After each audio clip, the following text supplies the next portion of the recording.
चक्षुरुन्मीलितं येन तस्मै श्री गुरवे नमः। सूर्यगोतरुमणि संपजे जेहने लीजे नाम, एहि ज अक्षर समरता सीजे वांछित काम। दिवड़ो धरो रे प्रभु दिवड़ो धरो, दिवड़ो धरो रे प्रभु दिवड़ो धरो, दिवड़ो धरो रे प्रभु दिवड़ो धरो। तनना मनना तिमिर हरो, दिवड़ो धरो रे प्रभु दिवड़ो धरो, दिवड़ो धरो रे प्रभु दिवड़ो धरो। दिवड़ो धरो रे प्रभु दिवड़ो धरो। तनना मनना तिमिर हरो, दिवड़ो धरो रे प्रभु दिवड़ो धरो, दिवड़ो धरो रे प्रभु दिवड़ो धरो। दिवड़ो धरो रे प्रभु दिवड़ो धरो। अंगूठे अमृत वसे लब्धितणा भंडार रे, ते गुरु गौतम समरिये वांछित फलदातार रे। अंगूठे अमृत वसे लब्धितना भंडार रे, ते गुरु गौतम समरिये वांछित फलदातार रे। सर्वारिष्ट प्रणाशाय सर्वाभीष्टार्थदायिने सर्वलब्धि निधानाय गौतम स्वामिने नमः। सर्वारिष्ट प्रणाशाय सर्वाभीष्टार्थदायिने सर्वलब्धि निधानाय गौतम स्वामिने नमः। दिवड़ो धरो, दिवड़ो धरो, दिवड़ो धरो।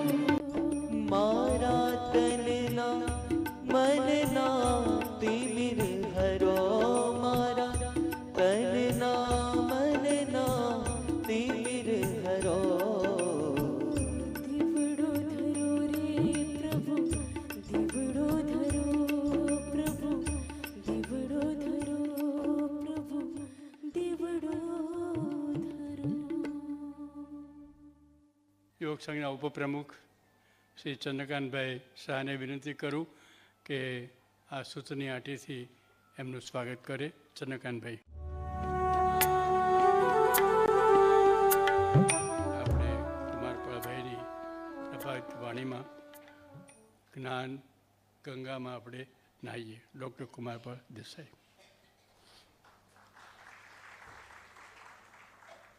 જ્ઞાનમ શરણમ મમ દર્શનમ ચ ચારિત્ર્યમ ચ તપ સંયમશ્ચ શરણો. શરણો ભગવાન મહાવીરો. આજે તીર્થંકર પરમાત્મા ભગવાન મહાવીર સ્વામીના જન્મ કલ્યાણકનો પાવન દિવસ. આજે આપણી ગૌતમ કથામાં પણ એક એવી પાવન ભૂમિકા, એક એવું ઉચ્ચ દર્શન કે જે દર્શને જૈન દર્શનની શિરમોર રૂપ ગણાય એવા દર્શનની એટલે કે ગણધરવાદની આપણે વાત કરીએ. અને આજે ખરેખર આનંદનો અવસર એ માટે છે કે ચોતરફ આપણે વિચાર કરીએ તો મને થાય કે આ હોલમાં આમ તો ધનવંતભાઈ છે એ મારે માટે ધક્કાભાઈ છે, એ હંમેશા મને કોઈને કોઈ ધક્કો મારતા રહે છે. હું જરા ગભરાનારો માણસ, ક્યારેક થોડો આમ શરમ પણ અનુભવું.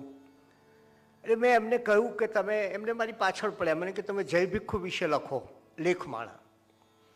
તો જય ભિક્ષુનું જીવન એટલું વ્યાપક અને સમૃદ્ધ અને સમાજલક્ષી છે કે જો હું બધું જ મૂકું તો લગભગ 100-125 હપ્તા થાય. તમારી હિંમત છે? મને કે તમારી હિંમત છે? અને લખવાનું શરૂ થયું. ગયે વર્ષે મહાવીર કથાનો પ્રયોગ કર્યો, આ વખતે ગૌતમ કથાનો પ્રયોગ કર્યો. અને આ પ્રયોગો સમયે મને સૌથી બે મોટી વસ્તુ આનંદદાયી છે. એ છે સાધર્મિક વાત્સલ્યનો અભાવ. ભાવ નહીં હું કહું છું, અભાવ કહું છું. હવે એક પરિસ્થિતિ અમદાવાદમાં તો એવું આવ્યું છે કે લોકો જ્યારે નક્કી કરે કે થોડા લોકોને ભેગા કરવા છે એટલે તરત પહેલાં લખે સાધર્મિક વાત્સલ્ય કોના તરફથી, વક્તા પછી નક્કી થશે. પહેલાં જે નક્કી કરવાનું છે સાધર્મિક વાત્સલ્ય અથવા તો પ્રભાવના.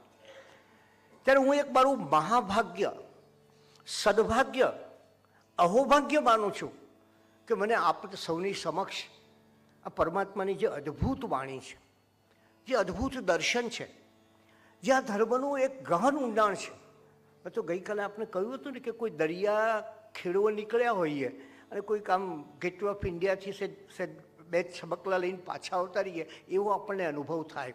એટલું અદ્ભુત જ્ઞાન આ ધર્મમાં જ્યારે રહેલું છે ત્યારે મારે સૌથી પહેલો આભાર મુંબઈ જૈન યુવક સંઘનો માનવો જોઈએ. હું વ્યવસાય પ્રોફેસર હતો એટલે બેનને જેમ 18 PhD કર્યા છે મારી પાસે પણ 18 PhD થયા.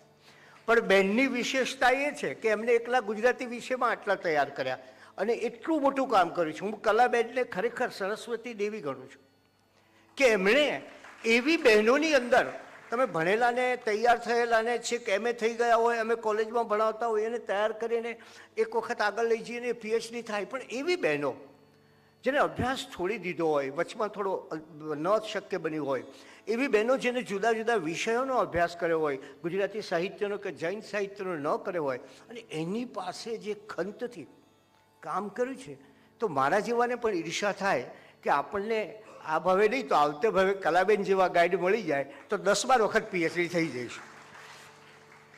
તો એવું એક સરસ સમારંભ કે જેમાં શ્રીકાંતભાઈ વસાવી મને કહ્યું કે આપણે આ ક્ષમાપના વિશે લખવું છે. હું લખવા બેઠો એટલે થાકી ગયો અને એમની તો મારે ડેડલાઇન પાડવાની હતી એટલે ઘણી વસ્તુ રહી ગઈ છે. એટલે શ્રીકાંતભાઈ વસાનું આ પુસ્તક નંબર 1 છે, પાછું પુસ્તક નંબર 2 આવતે વખતે મળશે. મારો આનંદ એ છે કે કેવો એક જ્ઞાનનો ઉત્સવ છે, કેવો એક સુંદર વાતાવરણ છે. અને એ વાતાવરણની અંદર જ્ઞાનની ચરમસીમા ઈસવીસન પૂર્વે 500 વૈશાખ સુધી 11નો એ દિવસ. અને એ દિવસે કલ્પના કરો, પાવાપુરીથી 20 માઇલ દૂર આપ ગુણિયાજી તીર્થમાં જાઓ અને એની કલ્પના કરો કે હું આ ગુણિયાજી તીર્થમાં બેઠી છું કે બેઠો છું, કે જ્યાં પરમાત્મા ભગવાન મહાવીર સ્વામી સમવસરણમાં બેસી અને દેશના આપે છે. જ્યાં પરમાત્મા ભગવાન મહાવીર સ્વામીની દેશનામાં એવો મૈત્રી ભાવ છે, એવી વ્યાપકતા છે કે એ મૈત્રી ભાવને પરિણામે જે જન્મજાત વેરી છે એવા સાપ અને નોળિયો, ગાય અને સિંહ, આ બધા સાથે મળીને એ દેશના સાંભળે છે. જગતમાં ફિઝાબેનને ખ્યાલ છે અને છતાં કહીશ કે વિશ્વમાં પ્રાણીના અધિકારોની વાત જૈન ધર્મએ નથી કહી. વિશ્વમાં પ્રાણીના હકની વાત પણ જૈન ધર્મએ નથી કહી. જૈન ધર્મએ તો એવું કહ્યું છે, જીવાવહો અપવહો, જો તું આ જીવનો વધ કરીશ એનો અર્થ એ છે તું તારી જાતનો વધ કરે છે. ભગવાનનું આ સૂત્ર છે કે આયા તુલે પયાસુ, જેમ તારો આત્મા છે, જેમ તું તારા આત્મા સાથે જીવી અને આનંદ કરે છે, આ પ્રાણીઓમાં પણ એ જ પ્રકારનો આત્મા છે. એ સમય સુધી વિશ્વમાં માનવથી માણસ આગળ વધ્યો જ નહોતો, ન પ્રાણી સુધી ગયો ન વનસ્પતિ સુધી ગયો. અને ત્યારે પરમાત્માએ એક આખું એવું વ્યાપક આપણને દર્શન આપ્યું. અને તું શું કરે છે? અરે જેને તું મારે છે, જેને તું પીડે છે, જેને તું ત્રાસ આપે છે, એને તું મારતો નથી, એને તું પીડતો નથી, એને તું ત્રાસ આપતો નથી, પણ તારી જાતને મારે છે, તારી જાતને પીડે છે, તારી જાતને ત્રાસ આપે છે. અને આજે જગતને ખબર પડી આ 2600 વર્ષ પછી કે ભગવાન મહાવીર સ્વામીએ કહેલું કે તું આ વૃક્ષોને, આ વનસ્પતિને, આ જળને, આ વાયુને એનો દુરુપયોગ ન કર, નહીં તો તારે ચૂકવવું પડશે. અને કોનો નાશ કરશે? આજે પ્રાણીઓ તો એની નિમિત્તે જીવી શકે એમ છે. મનુષ્ય જાતિનો સવાલ છે કે મનુષ્ય જાતિને જીવવા માટે પ્રાણીઓની આવશ્યકતા છે. અને ત્યારે એવે પ્રસંગે એ ગુણિયાજી તીર્થની અંદર ઈસવીસન પૂર્વે 500ની વૈશાખ સુધી 11ના દિવસે તીર્થંકર પરમાત્મા ભગવાન મહાવીર સ્વામી સમવસરણમાં બેઠા છે અને સામે આપ જાણો છો ગૌતમ આવે છે. હવે જરાક સૂક્ષ્મતાથી વિચાર કરો. દુનિયા આખી એમ કહેતી હતી કે તમારો વિચાર અને મારો વિચાર, તમે સાચા હું સાચો, તમે ખોટા, આ બધી વસ્તુઓ ક્યારે નક્કી થાય? તમે તર્ક કરો ત્યારે નક્કી થાય. મહાવીર સ્વામીની મોટામાં મોટી વાત એ છે કે ભગવાન મહાવીર સ્વામીને તર્ક નથી આપવો, સત્ય આપવું છે. આ ભેદ સમજવા જેવો છે. પરમાત્મા કોઈ લોજિકથી વાત કરવા જતા જ નથી, કારણ કે લોજિક વસ્તુ એવી છે કે તમે જેટલું લોજિક લડાવો, સામેવાળો હંમેશા એટલા અવિશ્વાસથી દલીલો કરે. ત્યારે પરમાત્માએ જે કર્યું છે તે સત્ય આપવું છે. કારણ પરમાત્મા જાણે છે કે તમે તર્ક આપો ને એમાં તેજાબ હોય છે અને તીખાશ હોય છે. સામા માણસ પર પ્રહાર કરવાની વૃત્તિ હોય છે. મહાવીરે કહ્યું, કોના ઉપર પ્રહાર કરે છે તું? શાને માટે તું આવી દલીલો કરી અને તારા મતને, સામી વ્યક્તિને મનમાં બેસાડવા પ્રયત્ન કરે છે તર્કોથી, દલીલોથી? અને માણસ જ્યારે સત્યથી ચૂકી જાય છે મિત્રો, ત્યારે એ દલીલ અને તર્ક ઉપર પહોંચી જાય છે. મારે આપણે સત્ય ન કહેવું હોય તો ખોટે ખોટી દલીલો કર્યા જ કરું. અને એ રીતે એ પરમાત્માએ જ્યારે ગૌતમ સ્વામીને, ગણધર ઇન્દ્રભૂતિ ગૌતમને આવતા જોયા એટલે કોઈ તર્કની વાત નથી કરી, કારણ કે તર્કમાં તીખાશ અને તેજાબ છે અને સત્યમાં શાંતિ અને સંવાદ છે. એમને તો જોડવું છે કંઈક, અને એ જોડવા માંગે છે ત્યારે એટલું જ કહે છે કે સકલ શાસ્ત્ર વિશારદ, વેદના જાણકાર, મહાપંડિત ઇન્દ્રભૂતિ ગૌતમ, તમે જે કહ્યું છે એ મિથ્યા નથી. તમે વિચારજો, આ બહુ મોટી વાત છે મારી દ્રષ્ટિએ. આજે તો મારે જો તમારી વાત ન માનવી હોય, અથવા તમારો મત ન માનવો હોય, અથવા તો તમારો સંપ્રદાય ન માનવો હોય, તો હું આંખો મીચીને એક જ શબ્દ બોલીશ, મિથ્યાત્વી છે. પતી ગઈ બધી વાત. તમે વિચાર કરો, આ શાસનમાં પરમાત્માએ ક્યારેય ગૌતમ સ્વામીને એમ નહીં કહ્યું કે તું મિથ્યા વાત કરે છે. નથી કહ્યું. ગૌતમ સ્વામીને એમ પણ નથી કહ્યું, જે એ જમાનામાં દલીલ કરતી વખતે સામે શબ્દો વપરાતા મૂર્ખ, એ મૂર્ખ પણ એમને નથી કહ્યા. ગૌતમ સ્વામીને એમને તો કહ્યું કે ગૌતમ સ્વામી તમે પધારો, ઇન્દ્રભૂતિ ગૌતમ પધારો. માત્ર મુશ્કેલી એટલી છે કે વેદ વાક્યનો તમે જે અર્થ કર્યો છે એ અર્થ બરાબર નથી. એનું અર્થઘટન જુદી રીતે થાય અને એ તમે મારી પાસેથી કહું છું તમને. આમાં જુઓ, ક્યાંય તીખાશ નહીં, ક્યાંય વાદ નહીં, ક્યાંય વિવાદ નહીં, ક્યાંય ઉગ્રતા નહીં, ક્યાંય ક્લેશ નહીં, કશું જ નહીં. માત્ર સામી વ્યક્તિ કેવી આપોઆપ પોતાની પાસે આવે. અને એને પરિણામે એ થાય છે કે તમે વર્ષોથી વેદ વાંચ્યા છે, અંતરમાં ઉતાર્યા છે, કંઠમાં કંઠસ્થ કર્યા છે, તમારી પાસે અનેક લોકોએ વેદાધ્યયન કર્યું છે, પણ છતાં મારે તમને એક વાત જે વેદમાં તમે વાંચી છે એનો એક બીજો અર્થ બતાવવો છે. અને એટલે તીર્થંકર ભગવાન મહાવીર સ્વામીએ જગતની તત્વજ્ઞાનની ધારામાં એક નાવીન્ય પ્રગટ કર્યું. ભગવાનના સમયમાં 350થી વધારે મતો પ્રચલિત હતા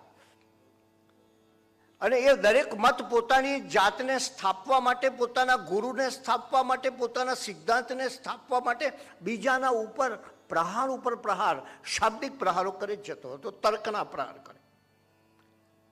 ત્યારે મહાવીરે કહ્યું કે માત્ર આ વેદ વાક્યના થોડાક અર્થઘટનો પ્રિય ઇન્દ્રભૂતિ તમે સમજી લો. હવે તમે જુઓ કે આ ઇન્દ્રભૂતિ જેને જીવનભર વેદ વાક્યોના અર્થઘટનો શીખવ્યા હતા, વેદાધ્યયન કરાવ્યું હતું, વેદપાઠી બ્રાહ્મણો એની સાથે હતા, પણ એને એક નવી રીતે ભગવાન સમજાવે છે. મારે આપણે આ કહેવું છે કે આપણા ગ્રંથોમાં કેટલું પડ્યું છે. વિચાર તો કરો. હમણાં ઘણા વખતથી એક વિવાદ ચાલે છે મિત્રો, કે ઋષભદેવ ભગવાન થયા હતા કે નહોતા થયા. સારો વિવાદ છે, મને બહુ ગમે. આપણને આવા વિવાદોના કારણે પણ લોકો કંઈક વિચારતા તો થયા. વાત એવી છે કે વેસ્ટ, પશ્ચિમના લોકો એમ માને છે કે જેનો પુરાવો છે એ ઇતિહાસ છે, અને આજ સુધી આપણે લોકો એ પશ્ચિમની નજરે જોઈને એમ કહ્યું કે ભાઈ ઋષભદેવના સમયની કોઈ વસ્તુ અમને મળતી નથી. પશ્ચિમના વિદ્વાનોએ કોઈ બીજા કોઈ ગ્રંથોમાં કંઈ લખ્યું છે? બોલો, ઋષભદેવનો ઉલ્લેખ છે તમારા ગ્રંથો સિવાય બીજા લોકોએ લખ્યું છે? અને તમને જાણીને આશ્ચર્ય થશે કે જગતના સૌથી પ્રાચીન એવા વૈદિક, હિન્દુ પછી હિન્દુ થયા, વૈદિક ધર્મના ગ્રંથ ઋગ્વેદમાં ઋષભદેવના એક નહીં અનેક ઉલ્લેખો છે. મેં હમણાં એક આ પછીના રવિવારમાં ગુજરાત સમાચારમાં લખ્યું છે ઋગ્વેદ અને ઋષભદેવ. હવે આપ વિચાર કરો, રાધા કૃષ્ણએ એમ કહ્યું કે ઋષભદેવ થયા હતા, પણ પેલા પશ્ચિમની આંખે જોનારા લોકો એ સ્વીકારી ન શકે. અને છતાં એક પુસ્તક હંમેશા મેગેઝિન મંગાવું છું, ઇંગ્લેન્ડથી 50 પાઉન્ડનું મેગેઝિન છે, એનું નામ છે હિસ્ટ્રી ટુડે. એ હિસ્ટ્રી ટુડેમાં હમણાંનો ગયા ઇસ્યુમાં એનો એક લેખ આવ્યો કે માણસોએ પુરાકલ્પનોમાંથી પણ સત્ય તારવવા, ફેક્ટ તારવવા, હિસ્ટ્રી તારવવા પ્રયાસ કરવો જોઈએ. મારે આપણે આ કહેવું છે કે આ જે જગાઓ હતી બધી, એ બધી જગાઓની તમે શોધ કરો તો પરમાત્માના તમને ઘણા વસ્તુઓ મળે.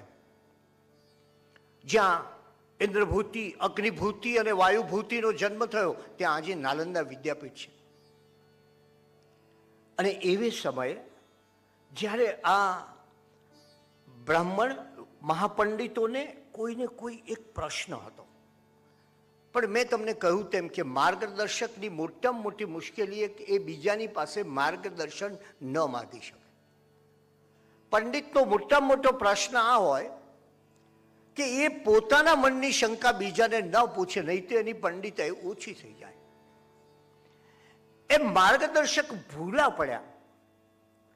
એવી સ્થિતિ આ 11 મહાપંડિતોની હતી. દરેકને કોઈને કોઈ બાબતનો પ્રશ્ન હતો. કોકને હતો સવાલ કે આ બધા ગ્રંથો તો વાંચ્યા ખરા, પણ આત્માના અસ્તિત્વ વિશે હજી શંકા જતી નથી. ગૌતમ સ્વામીને હતો. કોઈને કર્મ અંગે એના સવાલ હતો મનમાં કે આ કર્મના અસ્તિત્વને સમજાતું નથી. કોઈના મનમાં હતું કે આજ સુધી આપણે પરલોકની વાત કરી, પુનર્જન્મની વાત કરી, પણ આ પંડિતને એમ થતું હતું કે મારો ભરોસો હજી આ પરલોક કે આ પુનર્જન્મમાં બેસતો નથી. કોઈને એમ થતું હતું કે આ નરક છે કે આ મોક્ષ છે, આ બધા છે કે નહીં ખબર નથી પડતી, આ બધી કઈ કલ્પનાઓ લાગે છે. દરેક પંડિતના મનમાં એક શંકા હતી. પોતાની જાતને સર્વજ્ઞ માનતા, એમાં તો શું વાંધો હોય, પણ પોતાની શંકા પૂછવાની હિંમત એમની પાસે નહોતી. મહાવીરનું સત્ય તમને હિંમત આપે છે. અને એટલે એ સમયે જ્ઞાન જ્યારે માણસ પાસે લાદતું ત્યારે એની પાછળ આપોઆપ ગર્વ આવી જતો એ પંડિતાઈનો ગર્વ, એ શાસ્ત્રાર્થનો ગર્વ, એ જ્ઞાની હોવાનો ગર્વ, એ મોટો વાદી હોવાનો ગર્વ. અને તે સમયે આપણે જોયું કે મહાવીરની વાણીની જે સરળતા છે કે એ ક્યારેય કોઈના અજ્ઞાનને અજ્ઞાની છે એમ કહીનું નિવારણ કરતા નથી. એ પોતાની વાત કરે છે અને બહુ સરળ ભાષામાં એ પોતાની વાત મૂકે છે. ભગવાનની ભાષા જેવી સરળ ભાષા નથી. અને હું તો માનું છું કે જેમ વ્યક્તિ પોતે ઉર્ધ્વીકરણ સાધતો જાય આધ્યાત્મિકતાનું, એમ એની ભાષા સરળ બને. અઘરી ભાષાની જરૂર કોને પડે? જેને પાંડિત્ય દર્શાવવું છે એને પડે, અથવા તો જેને એવું સાબિત કરવું છે કે હું જ્ઞાની છું ને આપ બધા કંઈ સમજતા નથી. જેમ એક જમાનામાં લોકો સંસ્કૃત ભાષા વાપરતા, તો હજી ઘણા લોકોને એમ થાય કે હજી મારું આ જ્ઞાન બતાવવા માટે જરાક ભાષા વાપરું. એટલે એ સંસ્કૃતમાં તમને કહે, તમારે ઘેર આવે ને કે કેમ મોડું થયું, તમને આવતા કેમ વાર લાગી? તો એમ કે મમ ચતુશ્ચક્રીના અગ્ર બે ચક્રમાંથી વાયુ વિમોચન થયું હોવાની સંભાવનાને પરિણામે મારા આવવામાં વિલંબ થયો છે. મમ ચતુશ્ચક્રી એટલે મોટર, 4 પૈડાવાળી હોય ને, ના 2 અગ્રચક્ર એટલે આગળના 2 વ્હીલ, એમાં વાયુ વિમોચન, એમાંથી પેલી હવા ઓછી થઈ ગઈ અને એટલે હું આવવામાં મોડો પડ્યો. હવે જો આ કોઈ માણસ આપણને આવી ભાષામાં વાત કરે તો આપણને એમ થાય કે ક્યાં એ ગાંડો છે ને ક્યાં આપણે પાગલ છીએ, કે વાત સમજી શકાતી નથી. ત્યારે મહાવીરની સૌથી મોટી ખૂબી એ કે એમને શાસ્ત્રો આમ જનતા માટે ખુલ્લા મૂક્યા અને ભાષા આમ જનતા સમજી શકે એવી વાત. એટલે એમનું એક એક વાક્ય એ એટલું સરસ હતું. મહાવીરે કહ્યું કે મારી પાસે જે સત્ય છે એ મારું નથી, એ સૌ કોઈના માટેનું સત્ય છે. અને માટે ગણધરવાદનો પ્રારંભ અને અદ્ભુત વાત છે. એનું આખું તત્વજ્ઞાન આપ જ્યારે હું ખોલીશ ત્યારે આપણે થશે કે ઓહો, શું આપણે તો કેટલા બધા ધનિક છીએ, કેટલું બધું જ્ઞાન ધન છે આપણી પાસે. ત્યારે ગણધરવાદનો પ્રારંભ મહાવીર જે કરે છે એ વેદ વાક્યથી કરે છે. અને એનું કારણ એ છે કે સામે વ્યક્તિને જેનો પરિચય છે એ તરત જ એનાથી આકર્ષાય. કોઈ વાર સાયકોલોજી ઉપર અભ્યાસ કરજો. હું થોડા સમય પહેલા મુંબઈમાં આવ્યો ત્યારે એક પ્રવચન આપવાનો હતો, જોકે આવી નહીં શકું દુર્ભાગ્ય, પણ એ જૈન ધર્મ અને મેનેજમેન્ટ છે. હું આપણે કહું છું કોઈક વખત સમય મળે જૈન ધર્મ અને બિઝનેસ એના ઉપર કોઈ કાર્યક્રમ રાખો, કારણ કે કમાવાની આગવી દ્રષ્ટિ જૈન લોકોએ આપી છે. મહાવીરનું પોતાનું ઇકોનોમિક્સ એ આગવું ઇકોનોમિક્સ છે. મેં એક જગ્યાએ બતાવ્યું હતું કે અમારી આ સમતા આને કહીએ છીએ અમે ભાઈ, અને અમે એમ માનીએ છીએ કે જે માણસ પાસે સમતા હોય કે સામયિક હોય એને જીવનમાં ક્યારેય સ્ટ્રેસ ના થાય. અને તમે જુઓ તો ધીરે ધીરે હવે લોકો પણ સ્વીકારતા થયા છે કે જૈન દર્શનમાં, હમણાં મેં એક પ્રવચન સાંભળેલું એમાં હતું કે જૈન ધર્મના ત્રિરત્ન સમ્યક જ્ઞાન, સમ્યક દર્શન અને સમ્યક ચારિત્ર્ય અને કોર્પોરેટ મેનેજમેન્ટ, આ બધું આપણે ત્યાં છે. માત્ર આપણે એને જરા ખોલીને જોવાની જરૂર છે.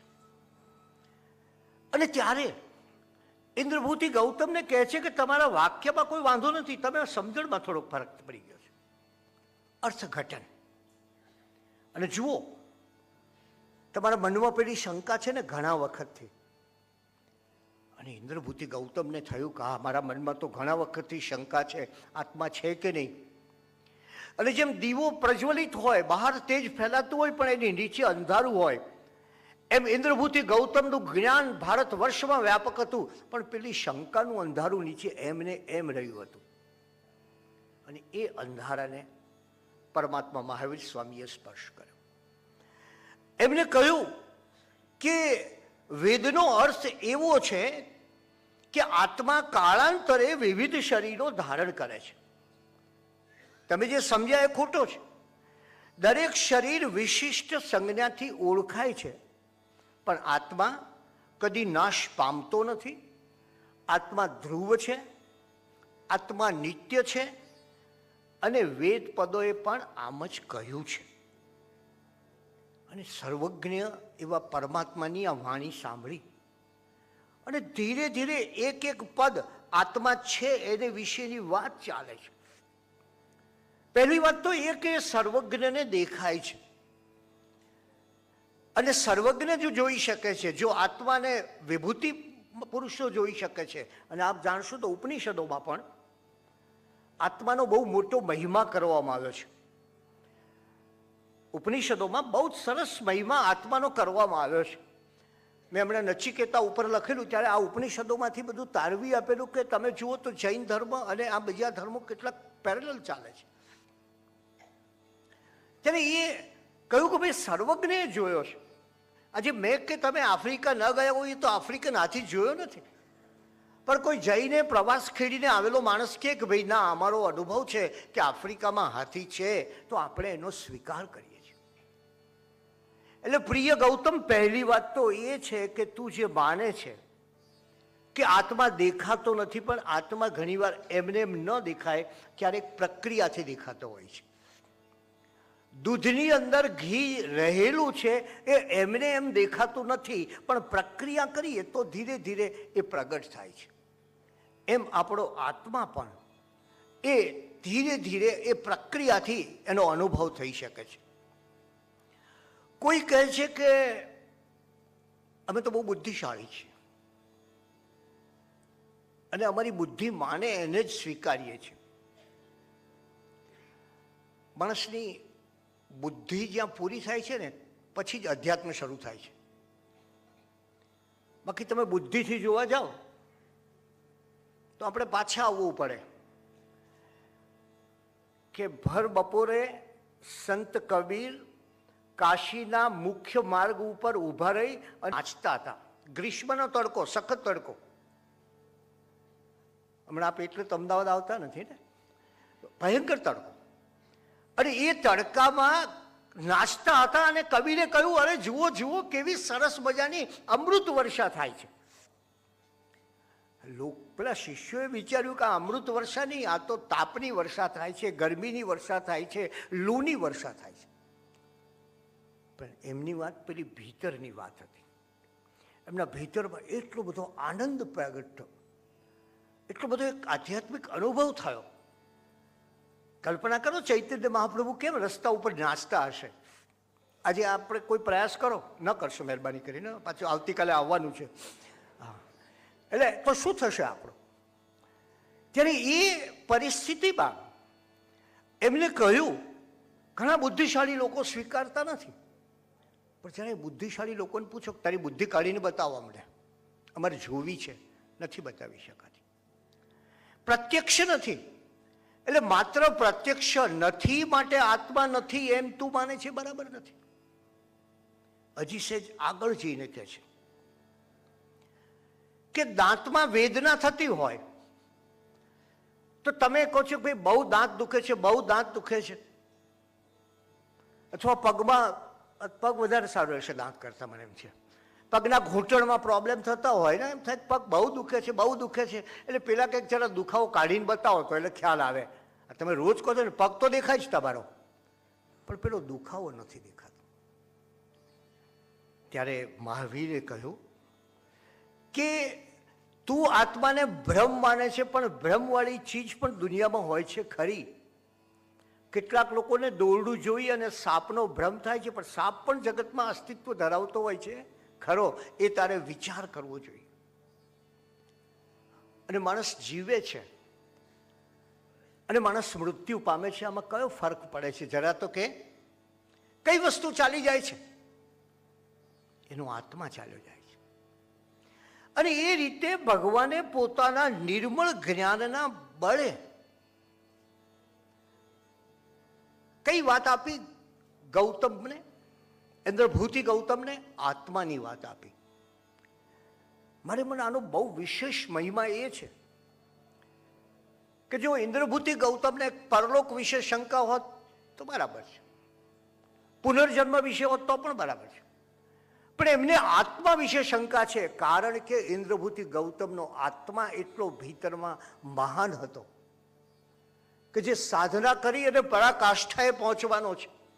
ગઈકાલે મેં આપને કહ્યું ને, આવું ચરિત્ર મેં હજી સુધી જીન શાસનમાં વાંચ્યું નથી. આટલું બધું વ્યાપક, ભવ્ય અને પ્રભાવક.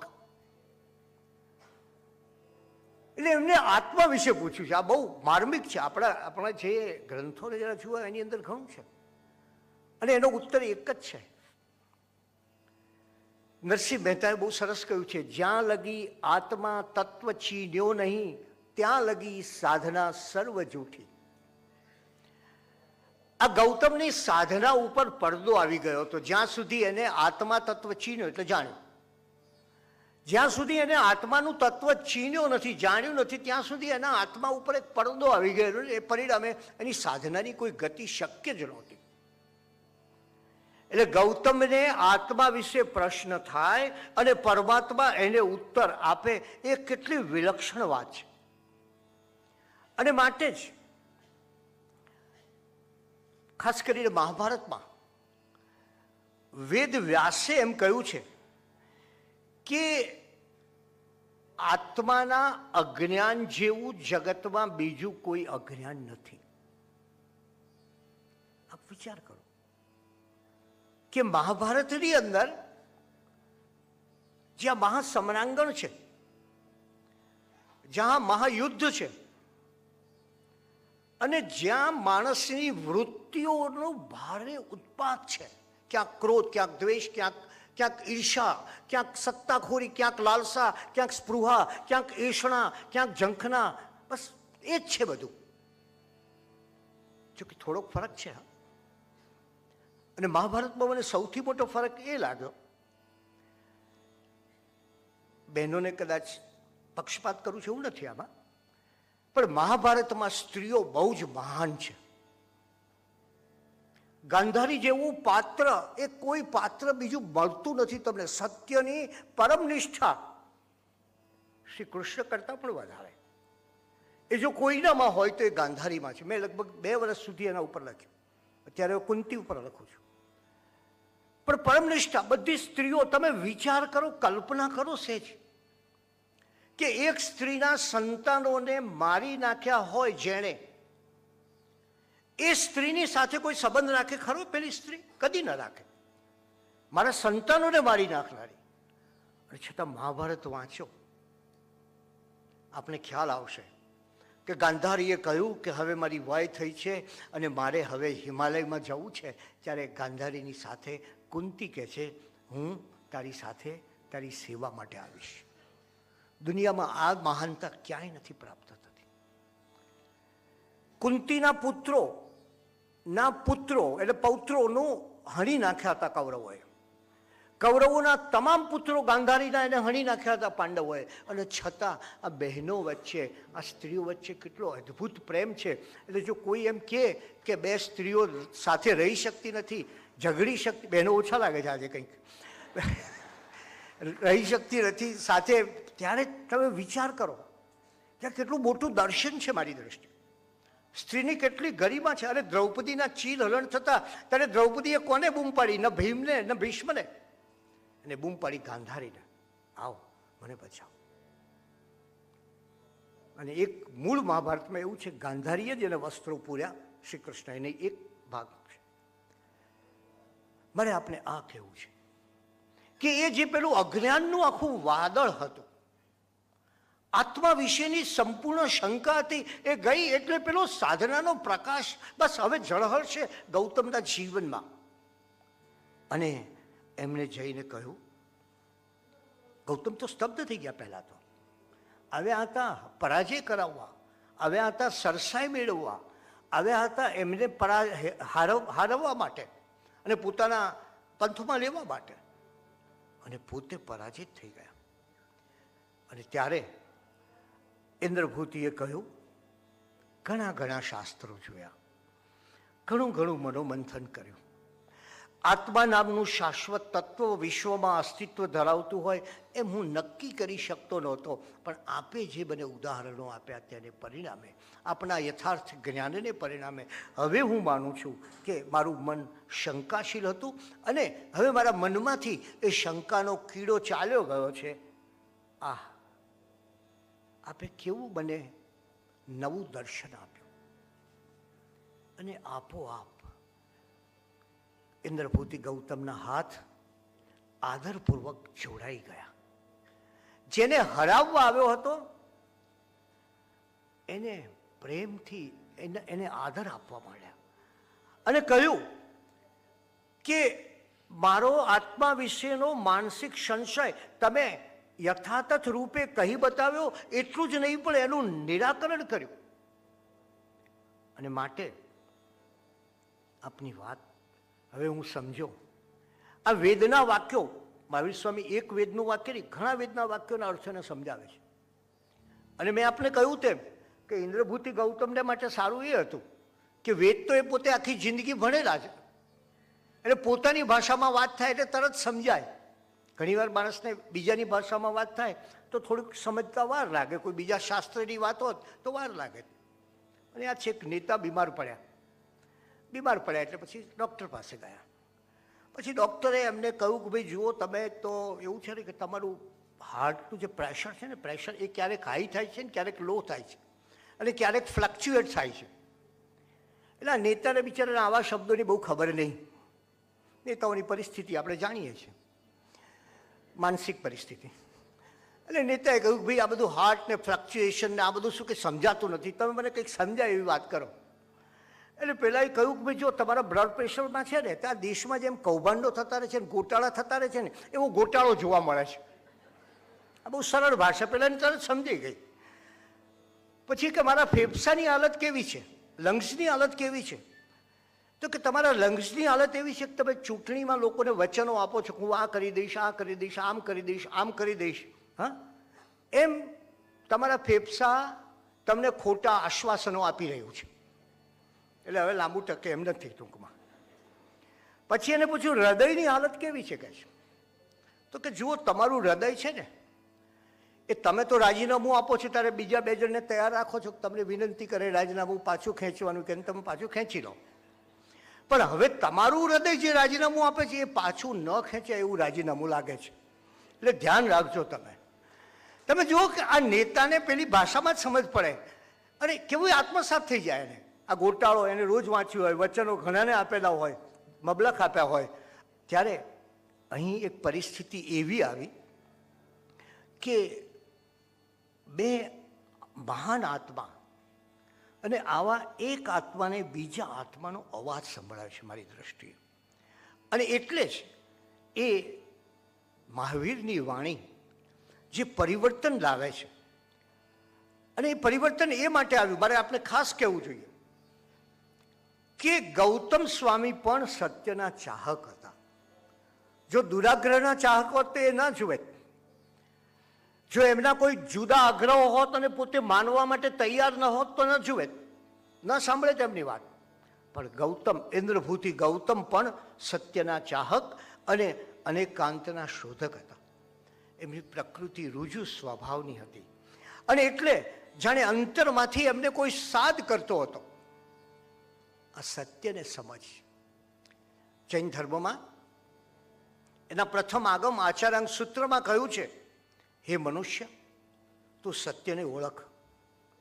પ્રશ્ન વ્યાકરણ આપણું બીજું એક આગમ શાસ્ત્ર એમાં કહ્યું છે કે આ લોકમાં સત્ય જ સાર તત્વ છે અને મહાસમુદ્રથી પણ અધિક ગંભીર છે.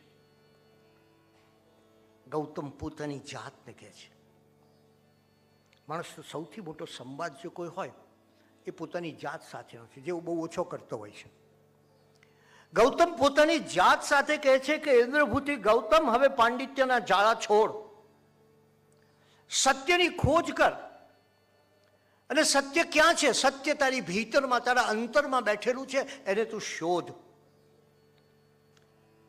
અને ગૌતમની નજર એ મહાવીર સ્વામીએ પ્રત્યક્ષ, પ્રમાણ, અનુભવ અને સ્વ અવલોકનથી આખી વાત એમને કરી દીધી અને ધીરે ધીરે ઇન્દ્રભૂતિ ગૌતમનો સંશય ઓછો થયો.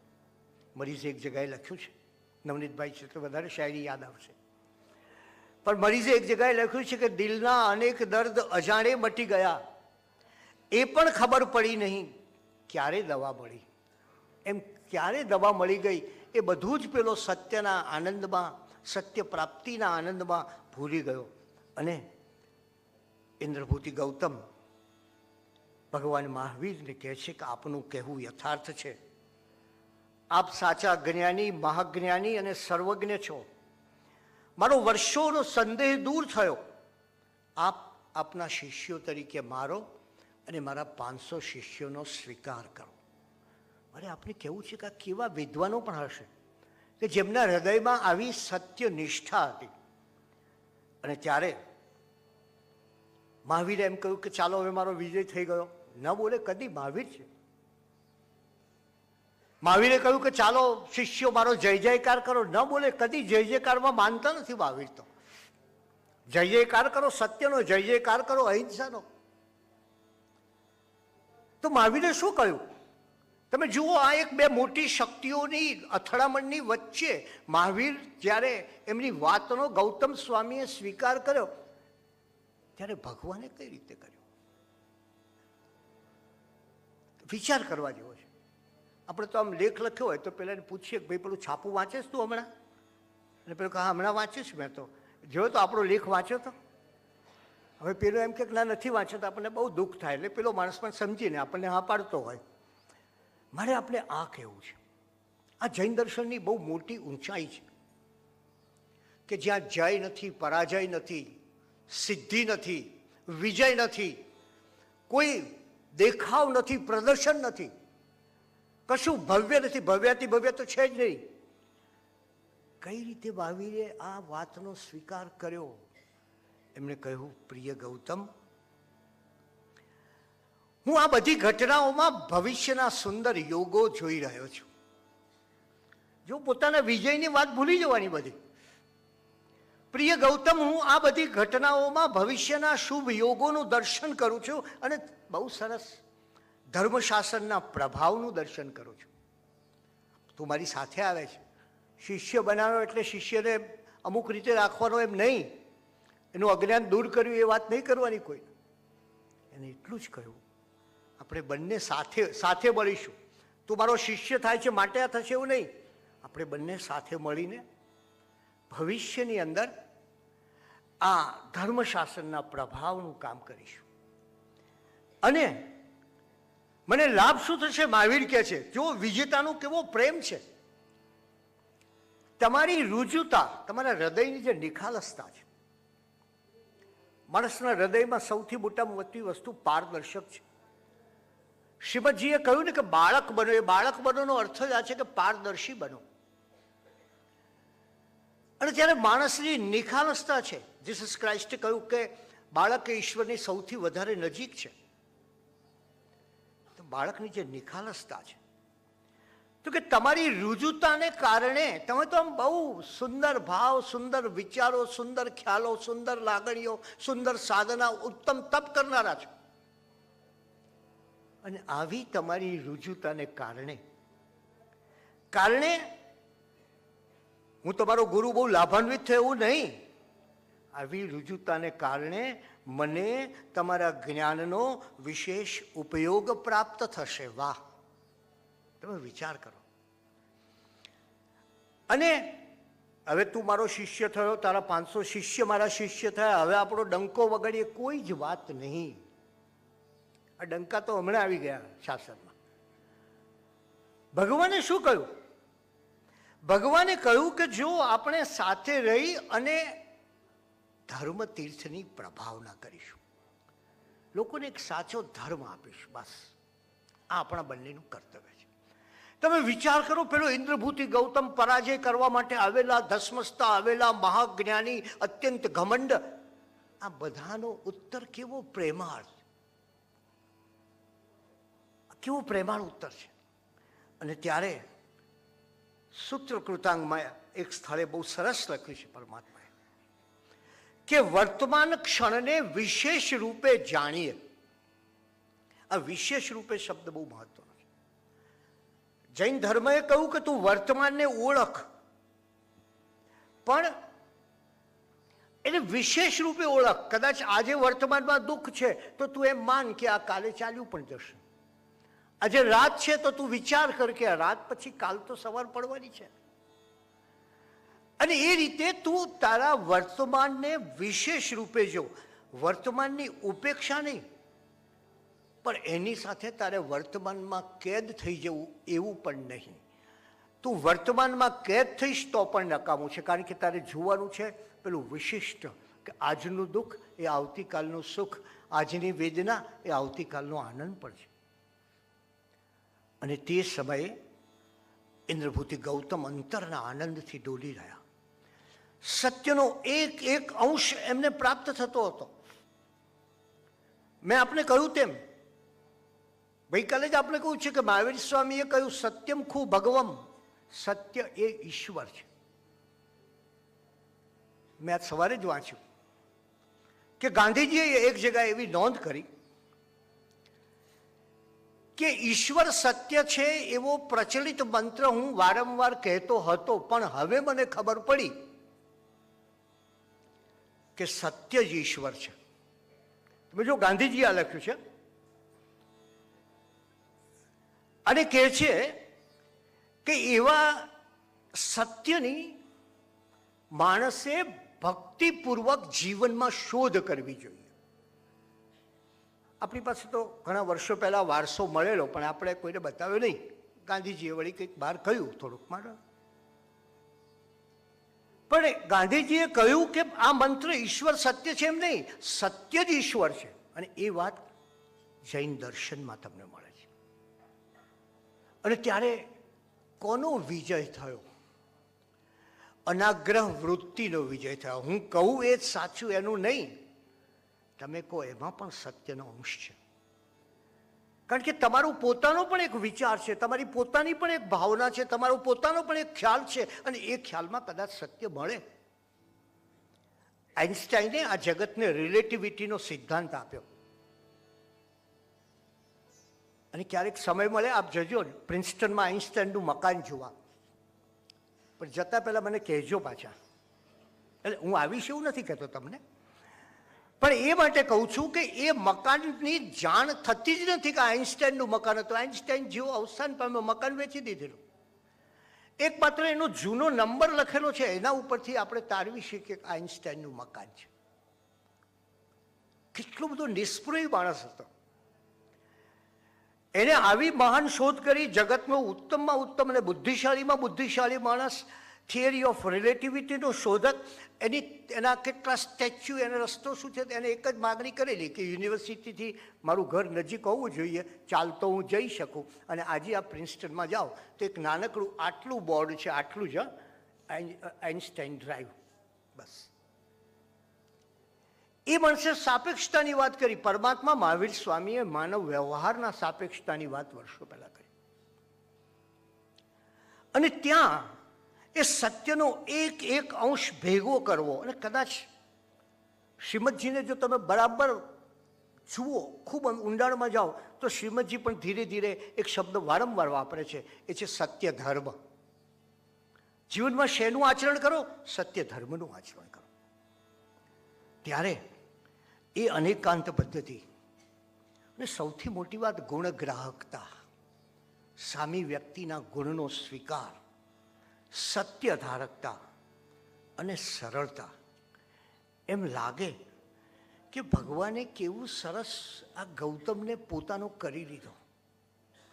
હા, કસુંબલ આંખડીના આ કસબની વાત શી કરવી, કલેજુ કોતરી નાજુક મીનાકારી કરી લીધી. એવી રીતે એક નાજુક મીનાકારી કરી અને ગૌતમ એ એમની સાથે આવ્યા. અને એ રીતે જુઓ તમે તો એ વીર વદનથી જે વેદ વચનની વાત છે, એનો આપણે થોડોક એનું શ્રવણ કરીએ. વીર વદનથી વેદ વચનના અર્થ યથાર્થ સુધી તત્કાલ બોધ લહી પણ સય સહજાત્રી સ્વીકાર્યું સંયમ અસરા વીર વદનથી વેદ વચનના અર્થ યથાર્થ સુણી તત્કાલ બોધ લઈ પણ સય સહજાત્રી સ્વીકાર્યો સંયમ અસરા ત્રિપદે પામી અંત મુહૂર્તે દ્વાદશ અંગ રચ્યા ક્ષણમાં એવા શ્રી ગુરુ ગૌતમ ગણધર પદ પંકજ નમો શીશ નમા એવા શ્રી ગુરુ ગૌતમ ગણધર પદ પંકજ નમો શીશ નમા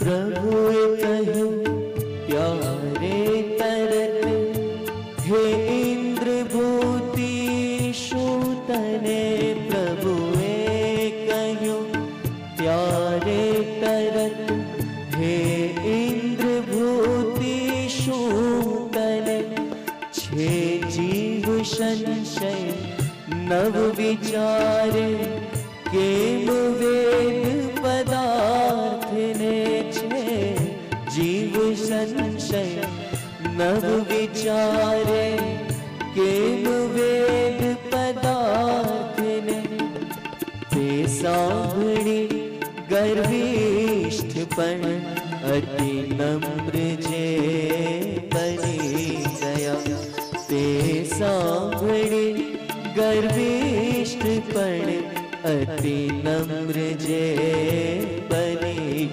ગયા તે મંગલાર્થે શ્રી ગુરુ ગૌતમ તણા પદ કજ નમો તે મંગલાર્થે શ્રી ગુરુ ગૌતમ તણા પદ કજ નમો. પાપા નગરીમાં સૌમિલ બ્રાહ્મણ રાહ જોઈને ઊભો હતો. હમણાં ઇન્દ્રભૂતિ ગૌતમ વિજય લઈને આવશે, પાછળ 500 શિષ્યો જય જયકાર કરતા હશે. પણ જ્યારે એને આ વિજયના આનંદને બદલે ઘોર નિરાશાના સમાચાર મળ્યા ત્યારે એના યજ્ઞમાંથી રસ ઉડી ગયો. એને યજ્ઞ મુલતવી રાખ્યો. યજ્ઞમાં હોમવા માટે લાવેલા પ્રાણીઓને છોડી દીધા અને ધીરે ધીરે નગરજનો પણ વિખરાવા લાગ્યા. એક પછી એક પંડિત ભગવાન મહાવીર સ્વામીને પરાજય કરવા માટે જાય છે અને ભગવાન જેવા એ પંડિત પોતાને મળવા આવતા હોય એવા જ એમના મનમાં વર્ષોથી ઘર કરી ગયેલી શંકાની વાત કરે છે. ઇન્દ્રભૂતિ પંડિતના પુત્ર અગ્નિભૂતિ, એમને વર્ષોથી એક શંકા હતી, કર્મ છે કે નહીં. ઇન્દ્રભૂતિ ગૌતમના બીજા ભાઈ વાયુભૂતિ, એને વર્ષોથી એક શંકા હતી કે જીવ અને શરીર એક છે કે જુદા છે. મહાપંડિત વ્યક્તને એક એવી શંકા હતી કે આ પંચભૂત છે કે પછી વાત જ છે. આમ પંડિત સુધર્માને ઇહલોક અને પરલોકની શક્યતા વિશે શંકા હતી. મંડિક બ્રાહ્મણને બંધ અને મોક્ષ વિશેનો સંશય હતો. મૌર્ય પુત્રને મૂળ શંકા હતી, આ દેવોની બધી વાત થાય છે પણ આ દેવ છે ખરા? અકંપિતને નરકના અસ્તિત્વનો પ્રશ્ન હતો, આ જગત ઉપર નરક હશે કે નહીં હોય. મહાપંડિત એવા અચલ ભ્રાતાને મનમાં પાપ અને પુણ્યની વાત સાચી છે કે ખોટી એવી શંકા હતી. પંડિત પ્રભાસને મોક્ષ વિશે શંકા હતી. આ એક એક પંડિત આવે છે અને ભગવાન એની શંકા કહી અને એની શંકાનું નિવારણ આપે છે. અને ધીરે ધીરે એ દિવસે એક સાથે 4411 પુણ્યાત્માઓએ દીક્ષા ગ્રહણ કરી. એ પંડિતો અને એમના બધા જ શિષ્યો એ દિવસે ભગવાન મહાવીરના પંથમાં જોડાઈ ગયા. અને એક એવી વિશિષ્ટ ઘટના બની કે જ્યારે ભગવાને એક પછી એક પંડિતની જે વાત છે એની પોતાની તાર્કિક રીતે અને પોતાની સમજણથી અને પોતાની સંવાદની ભૂમિકાથી એને પહેલાં સમજીને મૂકી અને પછી એમને સત્ય આપ્યું. પરિણામ શું આવ્યું? પરિણામ એ આવ્યું કે ગણધરવાદ, જીન શાસનનો એક મહાન એવો ગણધરવાદ, એની આપોઆપ રચના થઈ ગઈ. તમે જુઓ, જગતમાં જે તત્વજ્ઞાનના પુસ્તકો લખાયા ત્યારે વ્યક્તિ પોતે બેસી અને એ તત્વજ્ઞાનના પુસ્તકો લખે છે. આપણે પણ કોઈ ચરિત્ર લખીએ તો આપણે બેસીએ, વિગતો મેળવીએ. આ માત્ર એક સંવાદથી આખું જૈન દર્શનનું તત્વજ્ઞાન આપણને મળી ગયું. અને એટલે જૈન ધર્મના શરૂઆતના ગ્રંથોમાં સમવાયાંગ સૂત્રમાં આ ગણધરવાદની ઘટનાનો ઉલ્લેખ નથી. એમાં માત્ર ગણધરોના નામ અને આયુષ્યની વાત કરવામાં આવી છે. આવશ્યક સૂત્રમાં એટલું જ નોંધ મળે છે કે ગણધરોએ વાદ કર્યો અને વાદમાં પરાજિત થયા બાદ એમણે પ્રથમ સામયિકનો ઉદ્દેશ લીધો અને ભગવાનના શિષ્ય બન્યા. સૌ પ્રથમ આનો ઉલ્લેખ આવશ્યક સૂત્ર નિર્યુક્તિમાં મળે છે. અને આવશ્યક સૂત્ર નિર્યુક્તિની 596 ગાથામાં આ 11 પંડિતોના 11 સંશયોની વાત કરી છે.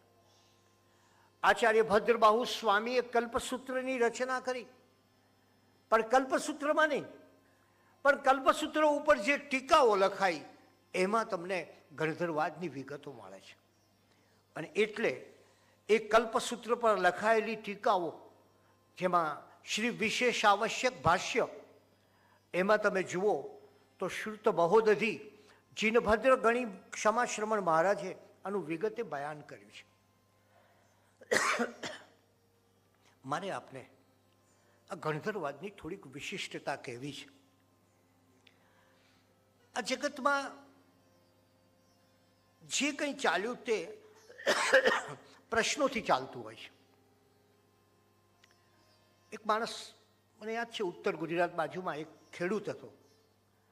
એને એક ભાઈએ પૂછ્યું, ભાઈ વિજાપુર જવાનો રસ્તો કયો?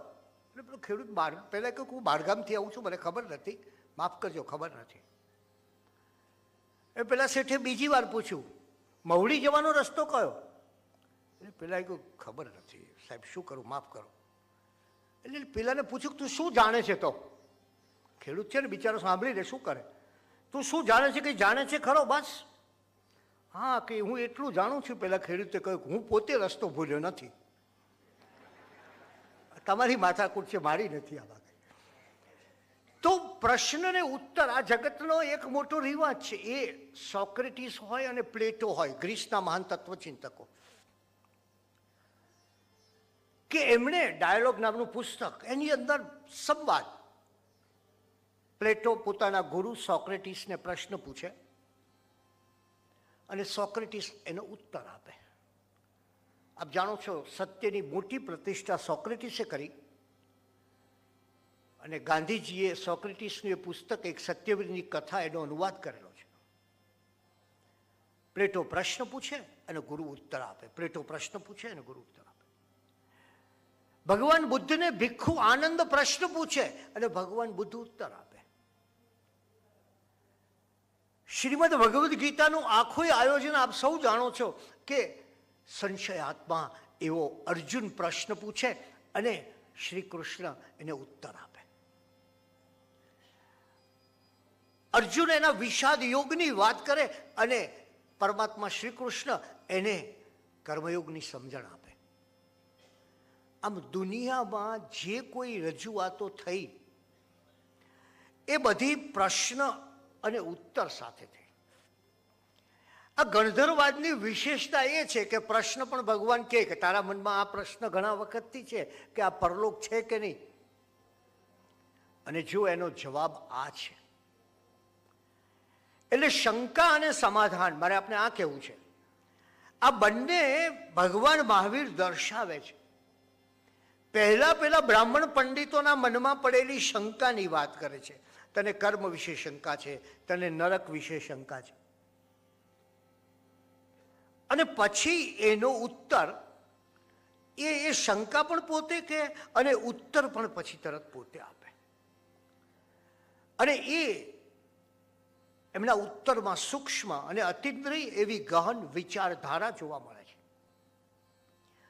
એટલે મારે આપણે એ કહેવું છે કે દર્શન તત્વજ્ઞાનની રજૂઆતનો આ એક નાવીન્ય છે ગણધરવાદ, કે જ્યાં ગુરુ શિષ્યનો સંવાદ નથી, જ્યાં ગુરુ શંકા પ્રગટ કરે છે અને શિષ્યને સમાધાન આપે છે. આ પહેલી વિશેષતા. કેમ આવું થયું હશે? એનું કારણ એ છે કે મહાવીર એ સર્વજ્ઞ હતા, અને સર્વજ્ઞ હોવાથી સામાન્ય શંકાને પણ એ જાણતા હોય. બહુ સ્વાભાવિક વાત છે. અને માટે જ એમણે પંડિત પ્રશ્ન પૂછે અને પોતે જવાબ આપે એ રચના થાય તો કેટલી યોગ્ય ગણાય. કારણ કે એ પ્રશ્ન તો એમને ખબર હતી જ કે આ પંડિતના મનમાં આ શંકા છે, આ પંડિતના મનમાં આ શંકા છે, અને માટે એમને શંકા અને સમાધાન બંને પોતાના દ્વારા પ્રગટ થાય તે ઉચિત માન્યો. બીજી વાત, મહાવીર આ દરેક પંડિતને એના નામથી બોલાવે છે. પધારો અકંપિત, આવો પ્રભાસ. તમે જો માણસને નામથી બોલાવે એટલે એક આખો કેવો ભાવ, નામ અને ગોત્ર બંનેથી એમને બોલાવે છે. અને એટલે જ મહાવીર દ્વારા એમણે પોતે સર્વજ્ઞ છે, અને માટે બહુ મહત્વની વસ્તુ એ છે કે દરેક ગુરુએ પોતાના શિષ્યને એમ કહું, હું આ કહું છું તું સ્વીકારી લે. મોટે ભાગે આ બન્યું છે, અને શિષ્ય સ્વીકાર કરતા હોય. એક ઝેનમાં એક કથા છે કે એક માણસને બીજાએ પૂછ્યું, એક વડીલે, કે બોલ તારે ગુરુ થવું છે કે શિષ્ય થવું છે? એટલે પેલાએ કહ્યું કે ગુરુ થાય તો શું થાય ને શિષ્ય થાય તો શું થાય, એનું લિસ્ટ આપો પહેલા. એટલે કે ગુરુ એક હુકમ આપવાનો અને શિષ્યએ આજ્ઞા માનવાની. તો પેલું કે આપણે ગુરુ થવામાં વધારે મજા છે, આજ્ઞા જ આપવી પડે. અહીંયા તમે વિચાર કરો કે મહાવીર સ્વામીની વિશેષતા એ છે કે ક્યારેય કોઈ સ્થળે આ પંડિતોમાંથી એકેયને એમ નથી કહેતા કે મારી વાતનો તું સ્વીકાર કર, તારું અજ્ઞાન દૂર કર. પણ એમના તર્કને એવી ગતિ આપે છે કે આપોઆપ એમની વાતનો સ્વીકાર થઈ જાય. આ ગણધરવાદની બહુ મોટી વિશેષતા છે કે એવી રીતે એમને સમજણ આપે છે કે સમજણથી ત્યાં પહોંચી જાય, પછી કહેવાનું રહેતું નથી કે તું મારી વાતનો સ્વીકાર કર. અને એટલે જ સામાન્ય રીતે આપણા ભારતીય દર્શનોમાં એવું થતું કે ખંડન મંડનની પ્રક્રિયા આપ સૌ જાણો છો, બહુ જ પ્રચલિત હતી કે તમે એક દલીલ કરો, એનું હું ખંડન કરું, પછી હું મારી વાતનું મંડન કરું, તમે એનું ખંડન કરો. એ તમે શંકરાચાર્ય અને મંડન મિશ્રની ચર્ચામાં પણ જોઈ શકશો, તો બધા જ લોકોની ચર્ચામાં જોઈ શકશો. આ આખી ખંડન મંડનની વાત ગણધરવાદે ફેરવી નાખી. આ જગતને એક નવી દ્રષ્ટિ આપી. તમે એને જૈન દ્રષ્ટિ કહો કે જે દ્રષ્ટિ કહો, પણ એને આખું એક એવો નવો આયામ આપ્યો, એક નવું આકાશ આપ્યું કે આજ સુધી લોકો માનતા કે વિદ્વત્તા ક્યાં છે, તો કે હું મારી વાત તમારા ઉપર પ્રસ્થાપિત કરું, એમાં મારી વિદ્વત્તા.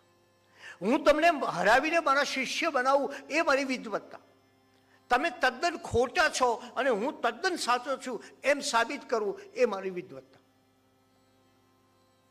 ત્યારે મહાવીર આનાથી ક્યાંય ઉપર છે. તમે જુઓ, વિચાર કરો તમે કે ગણધરવાદમાં ક્યાંય કોઈ જગ્યાએ વિરોધીના મતનું ખંડન નથી કર્યું એમને, કે વિરોધીની વાતને જરા સરસ રીતે વાળીને સમજાવીને એને બતાવ્યું કે ભાઈ પુનર્જન્મ છે, ભાઈ કર્મ છે, બંધ મોક્ષ છે, પરલોક છે, એની વાતને અને કઈ રીતે વેદનું વાક્ય લઈને સમજાવ્યું. એટલે એ લોકો એક વિશિષ્ટ પ્રકારની બહુ મોટી દેન સમન્વયાત્મક દ્રષ્ટિ આજે આપણા લોકોમાં પણ છે કે જૈન લોકો બહુ ઝઘડા નથી કરતા, જૈન લોકો કોઈ રાજ્યો નથી માગતા. કેમ? સમન્વયાત્મક દ્રષ્ટિ. તો એ સમન્વયાત્મક દ્રષ્ટિ અહીંયા તમને જોવા મળે છે કે એકબીજાનો સમન્વય સાધવો, વિરોધ નહીં, સામ સામે નહીં, એકબીજાના દુશ્મન નહીં, એકબીજાને તર્કના પ્રહારથી ખતમ કરવાની ઈચ્છાવાળા નહીં. અને એ અનેકાંત દર્શન અને તે શાસ્ત્રનો અર્થ પ્રગટ કરે છે. પણ હજી એક વાત છે, આ કેટલી અદ્ભુત વાત છે ગણધરવાદમાં, કે એ અર્થ પ્રગટ કરતી વખતે પણ સમાદર છે, રિસ્પેક્ટ. એમને કોઈ શિષ્ય તરફ કોઈ પ્રકારનો એવો ભાવ નથી આપ્યો કે જ્યાં એમનો અણગમો પ્રગટ થતો હોય. આદર આપ્યો છે, સમાદર આપ્યો છે, અને સમાદરની સાથે સાથે વ્યાપકતાનું દર્શન કરાવ્યું છે. એટલે વિશિષ્ટ સમન્વયાત્મક દ્રષ્ટિ એ આ ગણધરવાદનું એક મોટામાં મોટું પ્રદાન છે. અને ત્યારે એ 11 પંડિતો એ કોઈ જેવા તેવા પંડિતો નહોતા. 4 વેદનું અને 14 પૂર્વ શાસ્ત્રોનું જ્ઞાન ધરાવતા મહાપંડિતો હતા. એમની સહેજ પણ અવજ્ઞા ન થાય, એમના આદરની સહેજ પણ ઉપેક્ષા ન થાય, એ ભાવ તમને અહીંયા જોવા મળે છે. અને એટલે જ જરા વિચાર કરો, 42 વર્ષના હતા પ્રભુ મહાવીર, 50 વર્ષના હતા ગૌતમ, ઇન્દ્રભૂતિ ગૌતમ. રિસ્પેક્ટ. 50 વર્ષના હતા. અને 53 વર્ષના હતા પંડિત મંડિક નામના, અને 65 વર્ષના હતા મૌર્યપુત્ર નામના બીજા પંડિત.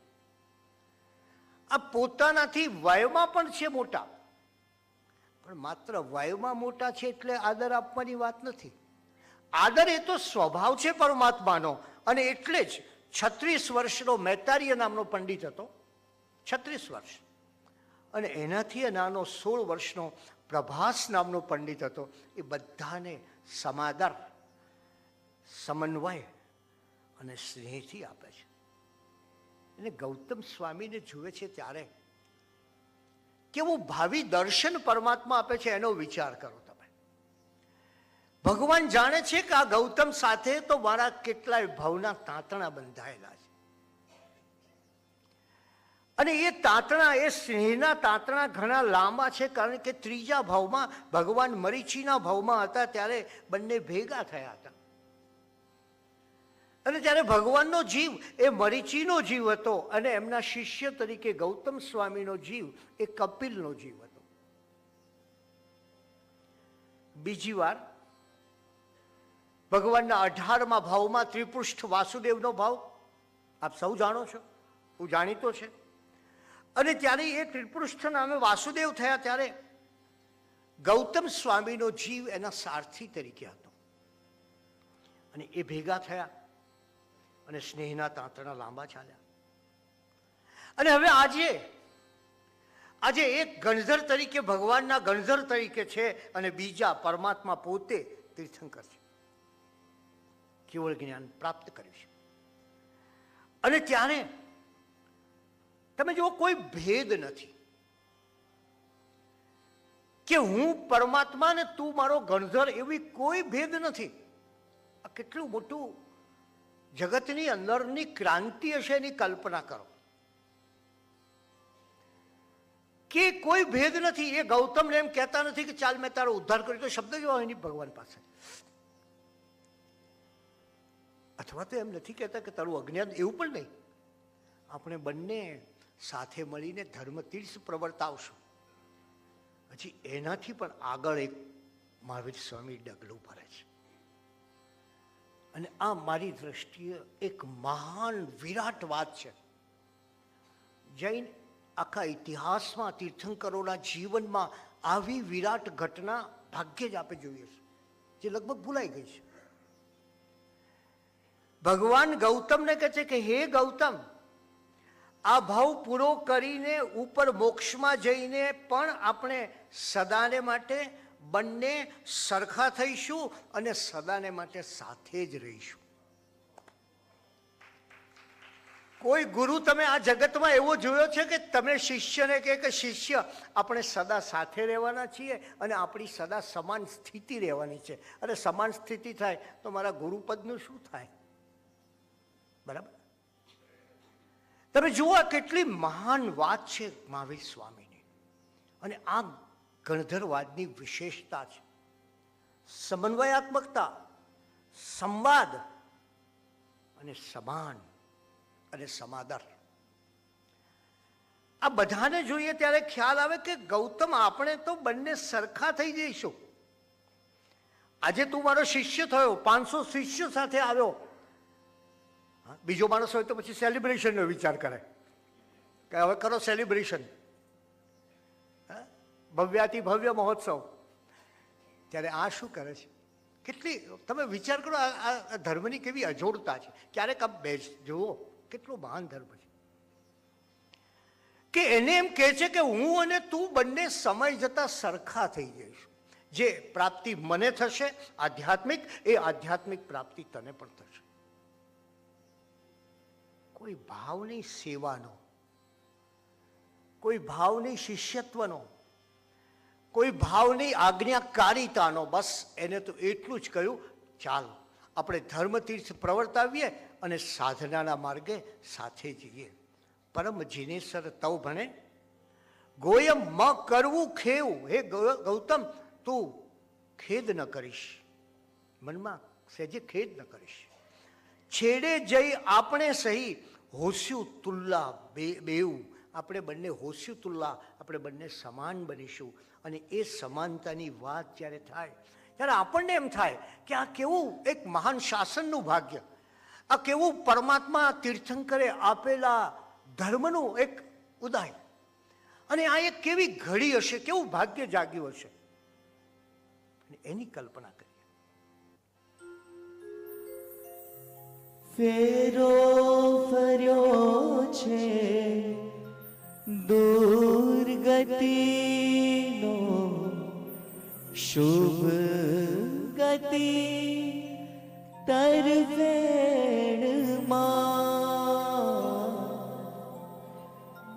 અલ્પકાળે મોક્ષ પામી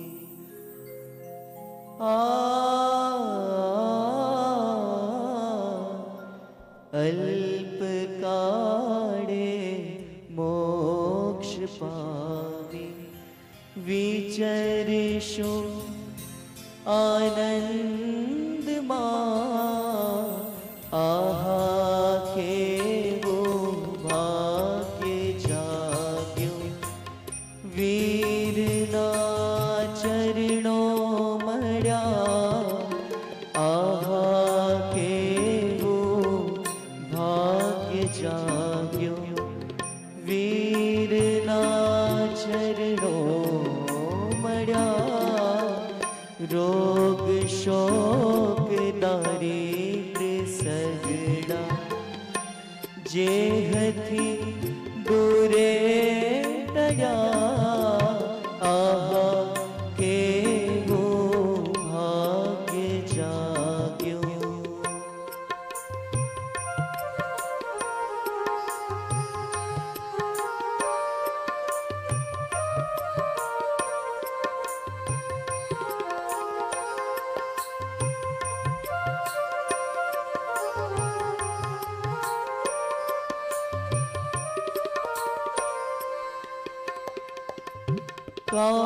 कामधेनु कामकुंभ चिंतामणि प्रभु तुम मळ्यो. कामधेनु काम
જપતા થયા લબ્ધિના ભંડાર વાલા વીર વીર જપતા થયા ગૌતમ શ્રી મોક્ષધામી ગૌતમ શ્રી મોક્ષધામી એ પ્રભુની ખરી દયા કેવો ભાગ્ય જાગ્યો વીરના ચરણો મળ્યા રોગ શોક દારિદ્ર સગડા જે હતી દૂરે ટળ્યા કેવો ભાગ્ય જાગ્યો આહા કેવો ભાગ્ય જાગ્યો આહા કેવો ભાગ્ય જાગ્યો. અને મહાવીર કાયા તો ગૌતમ એની છાયા. ગુરુનો વિનય, ગુરુની સેવા અને ગુરુની ભક્તિ એનો પરમ આદર્શ એટલે ગુરુ ગૌતમ સ્વામી. ગૌતમ સ્વામી ભંતે શબ્દનો આદરપૂર્વક પ્રભુને સંબોધન કરી અને પ્રશ્ન પૂછે. અને ભગવાન મહાવીર સ્વામી ગોયમ, હે પ્રિય ગોયમ ગૌતમ. મેં આપણે કહ્યું એ જમાનામાં શિષ્યને આટલું રિસ્પેક્ટ અપાતું જ નહીં. ત્યારે ગોયમ શબ્દથી ભગવાન એને ઉત્તર આપે કે ગૌતમ, આ તારા પ્રશ્નનો આ ઉત્તર છે.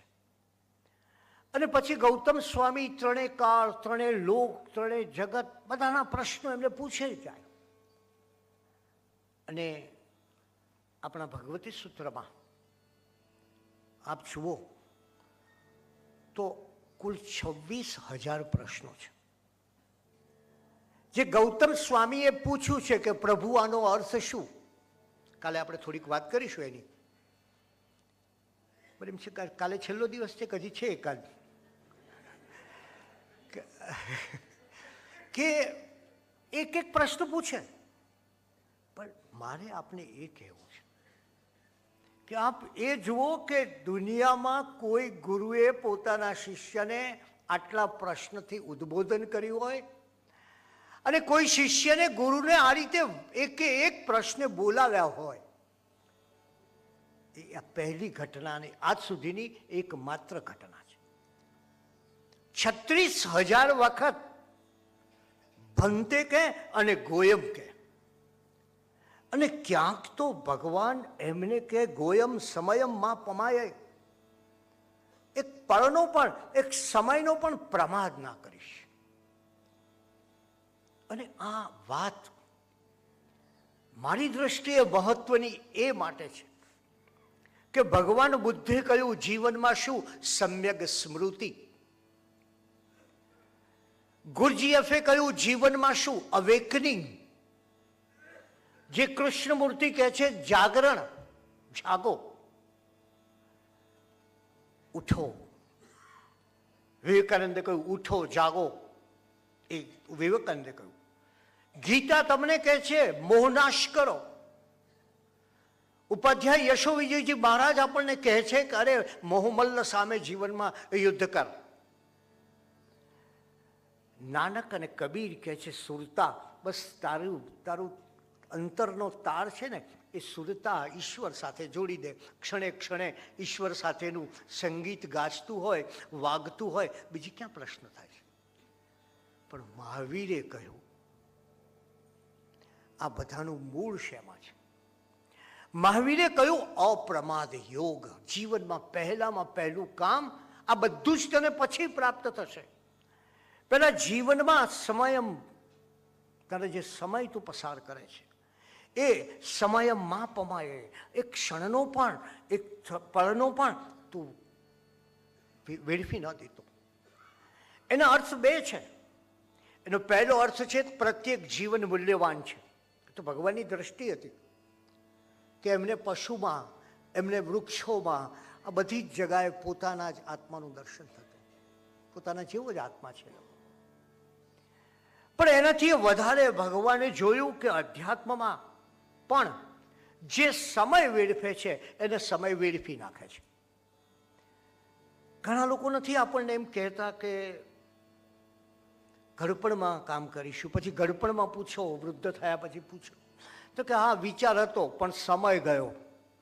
હું એમને કહું છું કે સમય નથી ગયો, તમે પોતે ઊભા રહ્યા એ કારણ છે. સમય તો ચાલવાનો જ હતો પણ તમે ઊભા રહ્યા અને સમય સાથે ન ચાલ્યા એનું કારણ છે. ત્યારે એમની વાત એ છે કે જીવનમાં તો જો તું વિચાર નહીં કર તો કશું જ નથી કરવાનું. જો તે અધ્યાત્મનું આચરણ ન કર્યું, પ્રમાદ એટલે કે આળસ ન તજી અને અધ્યાત્મના માર્ગે ન ગયો તો શું? તો સુબહ હોતી હૈ, શામ હોતી હૈ और यूं ही जिंदगी तमाम होती है. પૂરી થઈ જાય છે. સવાર પડી બ્રશ કર્યું, સાંજ પડીને સૂઈ ગયા, પછી બીજો દિવસ મામલો પૂરો. અલ્ટિમેટલી એક દિવસ છાપવામાં આવે કે સાંજે આવજો, જરા જમવાની વ્યવસ્થા રાખેલ છે, દૂરથી આવો છો, પરામાંથી મુશ્કેલી ન પડે. મારે આપણે કહેવું છે કે આ અપ્રમાદ એક મોટામાં મોટો વિચાર મહાવીર સ્વામી આ જગતને આપ્યો છે. આ ક્ષણે, આ મિનિટે, આ પળનો પણ એક પળની પણ વાત કરે છે. આ પળે તું જાગી જા, પ્રમાદ છોડી દે, અને પ્રમાદ છોડીશ તો જ બધું મળશે. ભગવાને તો હિંસા ને અહિંસાની ચર્ચામાં પણ આ પ્રમાદની બહુ સરસ વાત કરી છે. ક્યારેક કરીશું. મારે કહેવું છે આ કે એક મૂળભૂત વાત, જીવનના સાર્થક્યની મૂળભૂત વાત એ એમને કરી. અને કેવી જોડી! ગૌતમ બસ માત્ર વીર વીર કહ્યા કરે, શ્રદ્ધા અદ્ભુત, અને પછી પોતે મહાવીરનું શરણ સ્વીકાર્યું અને પોતાના શિષ્યોને કહ્યું આવો આપણે સૌ મહાવીરની સાથે ચાલીએ. પણ શરણ નથી. મને આપણે આ કહેવું છે, જૈન ધર્મ એ શરણની વાત નથી કરતો. ભલે લોકો એમ કહે તમે મારે શરણે આવો, એ ખોટી વાત છે. જૈન ધર્મ એમ કહે છે, મહાવીરે ક્યાંય કોઈ સ્થળે કોઈ જગાએ કોઈ વખત એમ નથી કહ્યું ચાલ હવે તું મારે શરણે ચાલવા માંડ. એમને એક વાત કરી, તું ધર્મને શરણે જા, મારે શરણે નહીં. ગુણને શરણે જા, ધર્મની પ્રાપ્તિ માટે પ્રયાસ કર, મારી પ્રાપ્તિનું કોઈ મહત્વ છે જ નહીં. અને એટલે એ 4411 શિષ્યોને, પુણ્યાત્માઓને દીક્ષા આપી અને ધર્મ તીર્થનું જે પ્રવર્તન કર્યું, એ પ્રવર્તન એ રીતે થયું કે એમણે આ જગતમાં પ્રકાશ ફેલાવો છે. મહાવીર જન્મ કલ્યાણક શબ્દ વાપરીએ છીએ. કલ્યાણકનો મહિમા આ છે, એને જગતનું કલ્યાણની ચિંતા છે, બીજું કોઈ પોતાની તો કોઈ વાત જ નથી એમાં. અને ત્યારે એ જ્યારે પ્રશ્ન, હવે જ્યારે મારે તમને ગૌતમ સ્વામી લઈ જવા છે કે ગૌતમ સ્વામી મહાવીર સ્વામીને 36,000 પ્રશ્નો પૂછ્યા. ત્યારે કઈ રીતે પૂછતા હતા? નિરાતે બેસીને, પાછળ વૃક્ષ હોય તો અઢેલીને શાંતિથી. આટલા બધા પ્રશ્નો પૂછવા હોય તો ઘણી તબિયત સાચવવી પડે. આપણે પણ જો આ પાછળ કેટલું બધું રાખ્યું છે, એટલે પાછળ છે એટલે વાંધો નથી આવતો બહુ. કઈ રીતે પૂછવા પડે? શાસ્ત્રો કે છે ઉર્ધ્વ જા, ઊભા પગે. ભગવાનને પ્રશ્ન પૂછે છે કેવા? ઊભા પગે, અધશીર, મસ્તક નીચું, અને ધ્યાન પ્રકોષ્ઠ.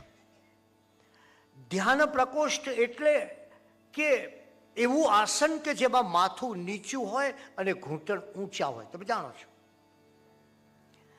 અને એની અંદર ધ્યાન પ્રકોષ્ઠ એટલે ધ્યાનસ્થ થઈને પૂછવાનું. અર્થાત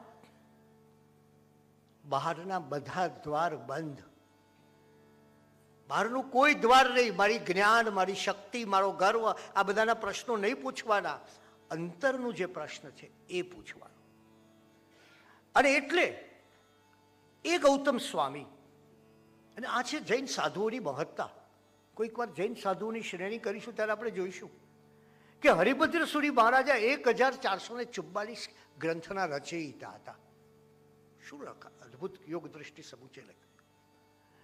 કલિકાલ સર્વગ્ર હેમચંદ્રાચાર્ય જેવી પ્રતિભા છેલ્લા 1000 વર્ષમાં આ ધરતી ઉપર થઈ નથી. કોઈને વાંધો હોય તો મને મળી જાય, મેં લખ્યું છે આખું પુસ્તક, એટલે આપી છે ને.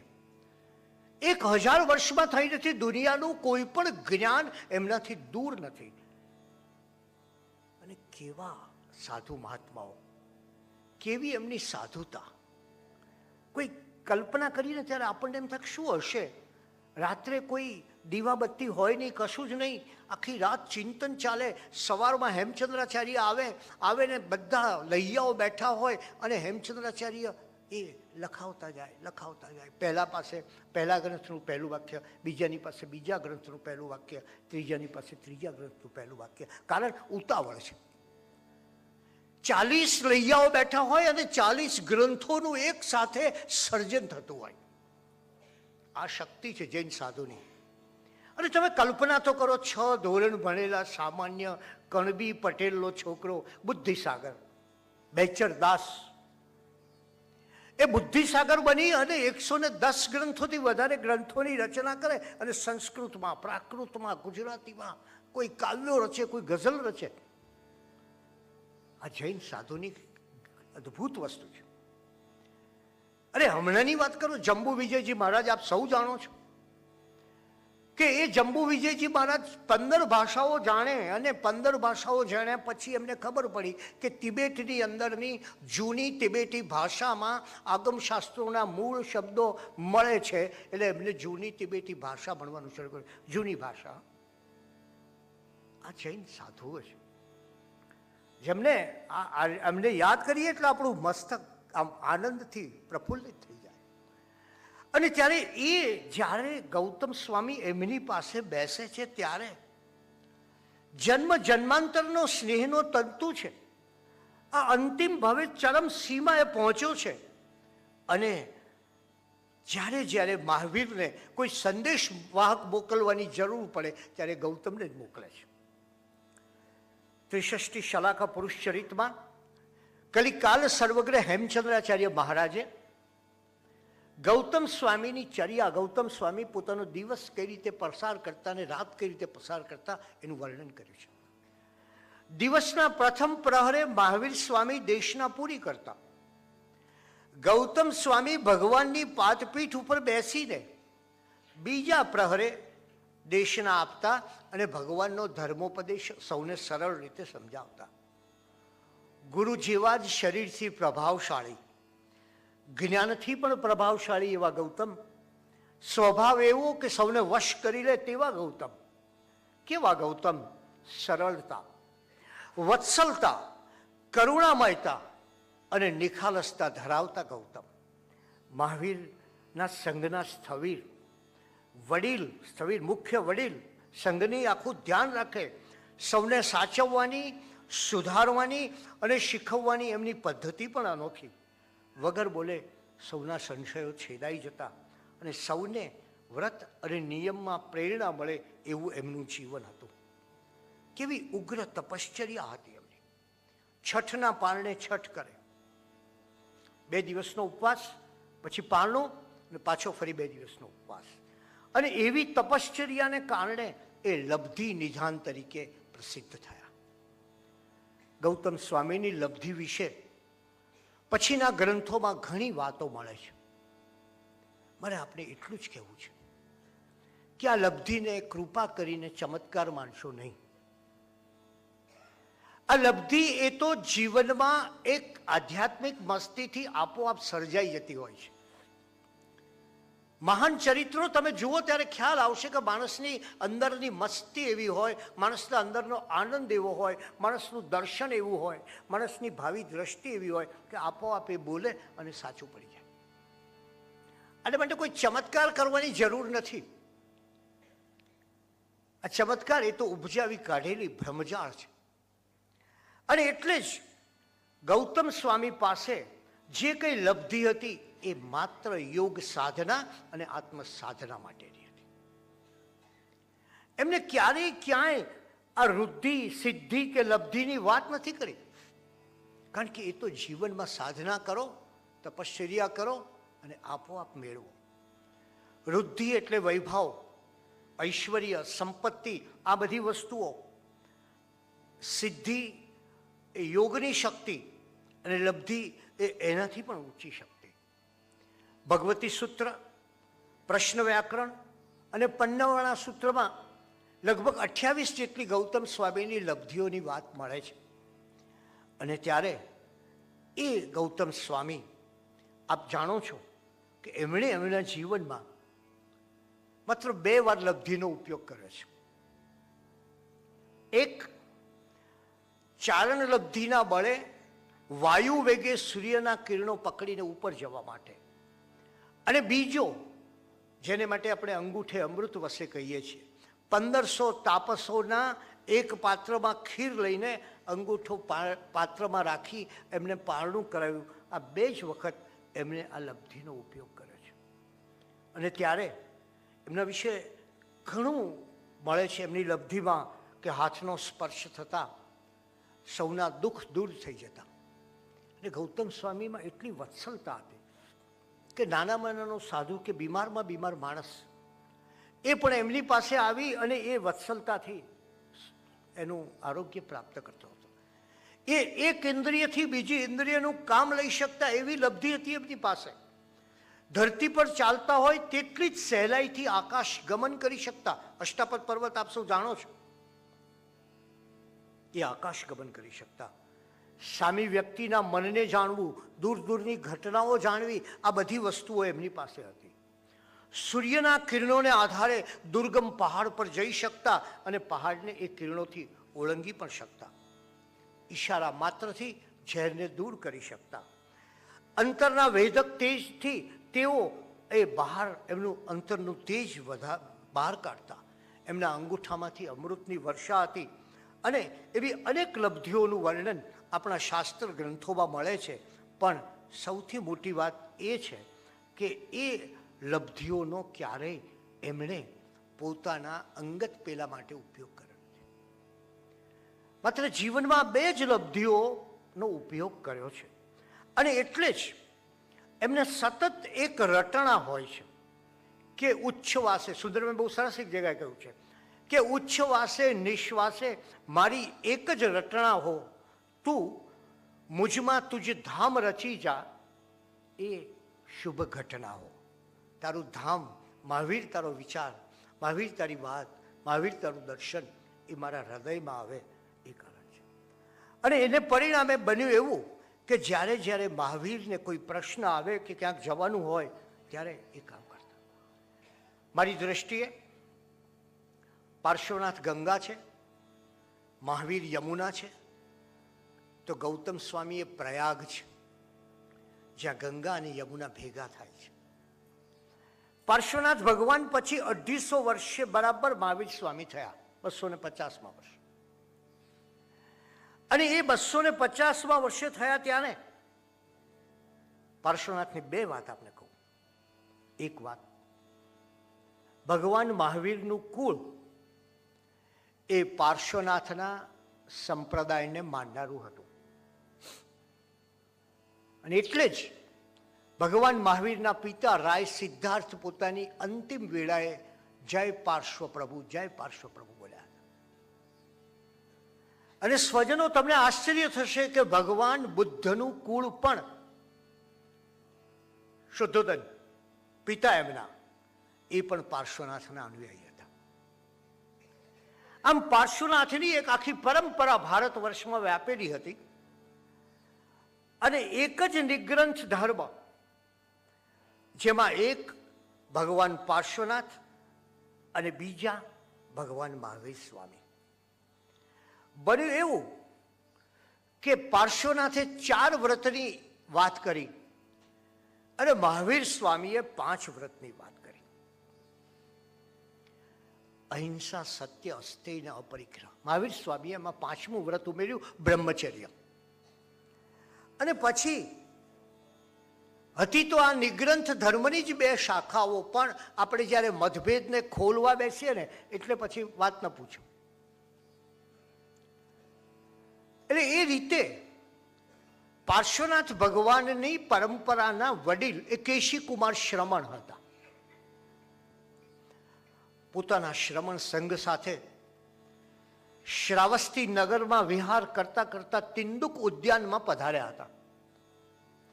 અને બરાબર એ જ સમયે આ કેશીકુમાર પાર્શ્વનાથ ભગવાનના સંઘના નાયક, એ પારગામી ગણાતા, શાસ્ત્રોના સત્યના જિજ્ઞાસુ ગણાતા, અને બરાબર એ જ સમયે શ્રાવસ્તીના કોષ્ટક ઉદ્યાનમાં ગૌતમ સ્વામી પધાર્યા હતા. એક પાર્શ્વનાથની પરંપરાના અનુયાયી, બીજા ભગવાન મહાવીર સ્વામીની પરંપરાના પ્રથમ ગણધાર. બંનેના ધર્મનું તત્વ એક હતું. અને કદાચ મોટામાં મોટો પ્રશ્ન અહીંયા હતો કે ગૌતમ સ્વામી એ મતિ, શ્રુત, અવધિ અને મનપર્યો જ્ઞાનના ધારક કહેવાતા હતા. કેશીકુમાર શ્રમણ એટલા નહોતા, પણ કેશીકુમાર શ્રમણ ગૌતમ સ્વામી કરતા વયમાં મોટા હતા, પરંપરામાં વૃદ્ધ હતા, અને માટે એ ઝઘડો નથી થતો અહીંયા કે તમે ભલે વયમાં વૃદ્ધ પણ શક્તિમાં હું ચડિયાતો, એવું ગૌતમે નથી કહ્યું. અને કેશીકુમાર શ્રમણે પણ એવું નથી કહ્યું કે ભલે તમે જ્ઞાનમાં ચડિયાતા હો પણ પંથ તો મારો જૂનો છે. ઝઘડો નથી ક્યાંય, સ્નેહ છે. અને ખ્યાલ છે એક રમણલાલ નામના વકીલ હતા, એમને પોતે પોતાના દીકરા રોહિતને છેલ્લી ઘડી એમ કહ્યું કે હવે ઘણી મેં વકીલાત કરી, હવે તું સંભાળ, મેં તને ભણાવ્યો છે, ગણાવ્યો છે, બહુ સારું કામ કર્યું છે. એટલે પેલા એમના પુત્રએ કહ્યું, પિતાજી કોઈ ચિંતા ના કરશો, તમારું નામ દીપાવીશ, તમે જેટલું કામ કર્યું એવું કામ કરી આપીશ, તમારે કોઈ ફિકર નહીં કરવી. બીજે દિવસે આવ્યો અને પિતા રમણલાલને કહ્યું કે પિતાજી, પેલો કેસ જે તમે 20 વર્ષથી લડતા હતા ને, હા, એ મેં પૂરો કરી દીધો કે છે. પણ કે પૂરો કેમ કર્યો કે છે? અરે કે મેં વકીલને વિનંતી કરી, ન્યાયાધીશને વિનંતી કરી, આ કેસ કે આટલો બધો લાંબો ચલાવાય, આ 20 વર્ષથી ચાલે છે, પૂરો કરી દો, નિર્ણય આપી દો. એમને નિર્ણય આપી દીધો. બોલો પિતાજી, તમે જે 20 વર્ષમાં ન કર્યું એ મેં આ પહેલા દિવસે કરી બતાવ્યું. વકીલ પિતાએ કહ્યું, બેટા, મને દુઃખ એ વાતનું છે કે આ કેસથી મેં તને ભણાવ્યો છે, આ તારી ફી આ કેસમાંથી મળેલા પૈસાથી મેં ભરી છે, અને આ તે બધું પૂરું કરી દીધું પહેલે જ દિવસે. આ લોકોની દલીલ અને પરિસ્થિતિ. ત્યારે મારે આપણે એ કહેવું છે કે આ બે સમર્થ પુરુષો, બહુ આપણે ત્યાં ભાગ્યે જ સમર્થ પુરુષો ભેગા થઈ શકે છે. તમે જોજો, તમે કોઈ અહીંયા 50 સમર્થ પુરુષોને ભેગા કરો, ખબર પડે તમને, ન કરશો બને ત્યાં સુધી, બહુ અઘરું છે. ત્યારે અહીંયા આ બે પોતાના સમયની પરંપરાના પ્રબળ ધારકો, અને બંને વચ્ચે એટલો સ્નેહ કે કોઈએ પોતાની વિશેષતા નહીં બતાવી. કોઈ એમ નહીં કહ્યું કે હું મહાવીરનો પટ્ટધર અને તમે તો નાયક, તમારા સંઘના મોવડી, બીજું કંઈ નહીં. નહીં, કોઈ ડિફરન્સ નહીં, કોઈ પદનો ઘમંડ નહીં. કેશીકુમાર શ્રમણ વયમાં મોટા હતા, પરંપરામાં વૃદ્ધ હતા, માટે ગૌતમ સ્વામી પોતાના શિષ્યો સાથે તિંદુક ઉદ્યાનમાં એમને મળવા જાય છે. અને કેશીકુમાર વિનય, જ્ઞાનના ધારક તો ગૌતમ અદ્ભુત હતા, એમના વિનયને જોઈને, એમની વિનમ્રતાને જોઈને હર્ષથી ગદગદિત થઈ જાય છે. આપણા શાસ્ત્ર ગ્રંથો લખે છે કે આ બંને મહાયશસ્વી મહાપુરુષો એવા લાગતા હતા જાણે સૂર્ય અને ચંદ્ર એક સાથે બેઠા ન હોય. અને ત્યારે ઉત્તરાધ્યયન સૂત્રમાં આ બંને વચ્ચેનો વાર્તાલાપ મળે છે, બહુ લંબાણપૂર્વકનો વાર્તાલાપ છે. અને એમાં કેશીકુમાર શ્રમણે શંકા પ્રગટ કરી, કારણ કે પાર્શ્વનાથથી આપ સૌ જાણો છો કે તીર્થંકર છે એ સ્વયં સંબુદ્ધ હોય છે. સ્વયં સંબુદ્ધ એટલે તેઓ ક્યારેય પરંપરામાં દીક્ષિત થતા નથી. એટલે પાર્શ્વનાથની પરંપરામાં કોઈ દીક્ષા નથી લીધી, પાર્શ્વનાથ પાસે દીક્ષા નથી લીધી, તો શક્યતા જ નહોતી. એટલે માત્ર આત્મજ્ઞાનથી, અને એટલે જ એ જ્યારે આત્મજ્ઞાનથી આત્મ દીક્ષિત થઈને કેવળ જ્ઞાન પામે પછી એ તીર્થંકર બનતા હોય છે. આ એક ભેદ સમજવા જેવો છે. અને એને પરિણામે એવું બન્યું કે કેશી કુમારે શંકા પ્રગટ કરી કે પાર્શ્વનાથે 4 વ્રત કયા અને આમને 5 વ્રત કયા, આવું કેમ? ત્યારે તમે જુઓ, ગૌતમ સ્વામી કહે છે કે પાર્શ્વનાથના સમયમાં અપરિગ્રહની જે વાત હતી ને એમાં આપોઆપ બ્રહ્મચર્યનો સમાવેશ થઈ ગયેલો. પણ મહાવીર સ્વામીના સમયમાં 250 વર્ષમાં એટલું બધું બદલાઈ ગયું કે પછી લોકોને એ અપરિગ્રહને જુદો સ્પષ્ટતા કરવી પડી કે આ અપરિગ્રહની અંદર બ્રહ્મચર્યનો સમાવેશ છે એ સમજાતું નહોતું. માટે બ્રહ્મચર્યને એક જુદા મહાવ્રત તરીકે મૂકવું પડ્યું.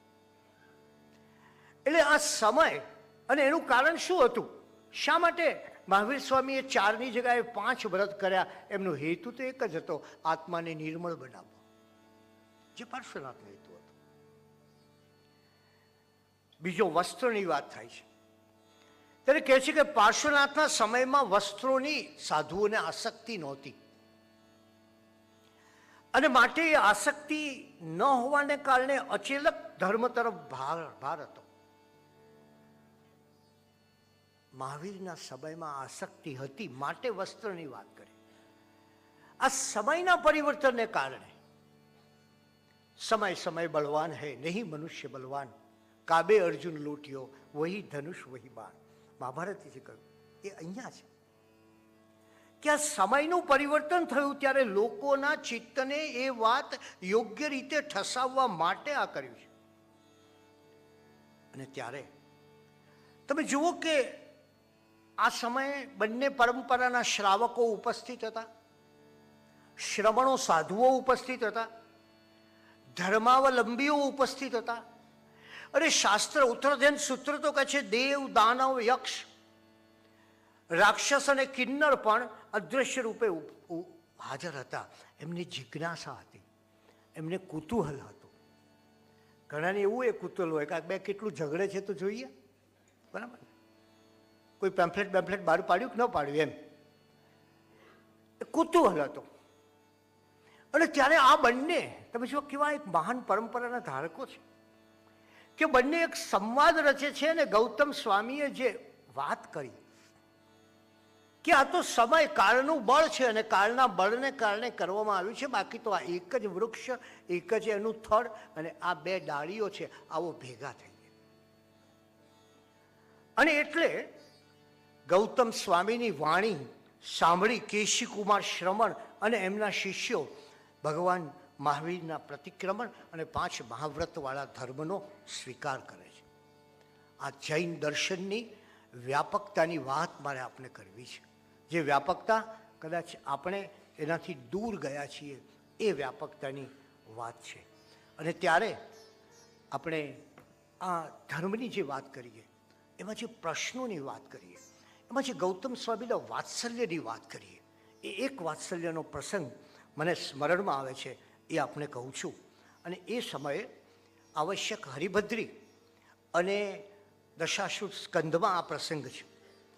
ગૌતમ સ્વામી ભગવાન મહાવીરને પૂછે છે, હે ભગવાન, જે માંદાની માવજત કરે છે તે ધન્ય છે કે જે આપણે દર્શનથી પામે છે એ ધન્ય છે? કયો માણસ ધન્ય? કોઈ બીમારની સેવા? લોકોએ જૈન સમાજ ઉપર આક્ષેપ મૂકે છે, જોકે બહુ સાચો નથી, પણ એમ કે અહિંસાની વાત કરે છે પણ કરુણા ભૂલી જાય છે. જરા કરુણા ક્યાં છે જુઓ તમે, કે પ્રભુ જે માંદાની માવજત કરે છે તે ધન્ય છે કે જે આપના દર્શન કરી દર્શન પામે છે એ ધન્ય છે? ભગવાન કહે છે, હે ગૌતમ, જે માંદાની માવજત કરે છે તે ધન્ય છે. ભગવાન કહે છે, ગૌતમ, જો કેટલું અદ્ભુત વાક્ય છે આ, જે માંદાની સેવા કરે છે તે મને દર્શનથી પામે છે, અર્થાત જે મને દર્શનથી પામે છે તે બીમારની સેવા કરે છે, તે આજ્ઞાનું પાલન કરે છે, તે અરિહંતોનું દર્શન કરે છે.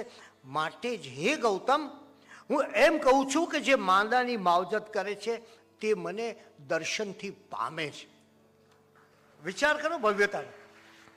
જે માંદાની માવજત કરે છે એ મને દર્શનથી પામે છે, અર્થાત જે મને દર્શનથી પામે છે તે માંદાની સેવા કરે છે. બીમારની સેવાનો કેવો મહિમા છે.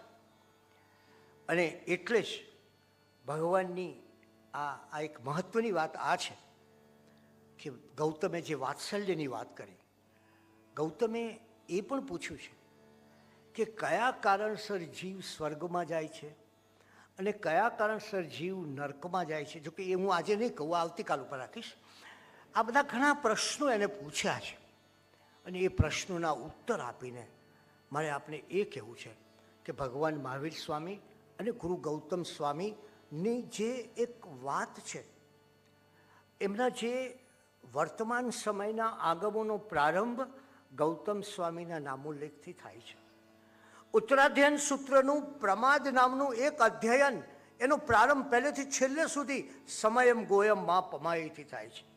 અને એટલે જ આપણે કથા ગ્રંથો વાંચીએ, આગમો વાંચીએ, ત્યારે બધેથી ખ્યાલ આવે કે એક મહાન પ્રતિભા એવા હતા ગુરુ ગૌતમ સ્વામી. આપણે એને વિશે થોડુંક સાંભળી પછી જઈશું. અમારા મહાવીર છે એમનું નામ, એટલે એમની વાત તો આપણે સાંભળવી જ પડે. મહાવીરભાઈ શાહ, સંગીતાબેનને બધા એ ગૌતમ નામે આરટ તળેની શું વાત કરે છે એ સાંભળીને પછી આપણે વિખરાઈશું.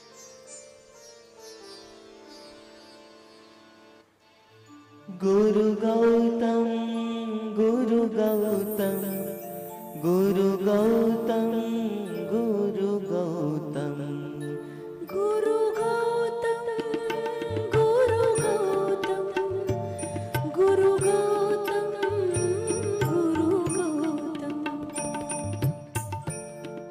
ગૌતમ સ્વામીનો લઘુરાસ, એનું આપણે પઠન કરીએ. ગુરુ ગૌતમ, ગુરુ ગૌતમ, ગુરુ ગૌતમ,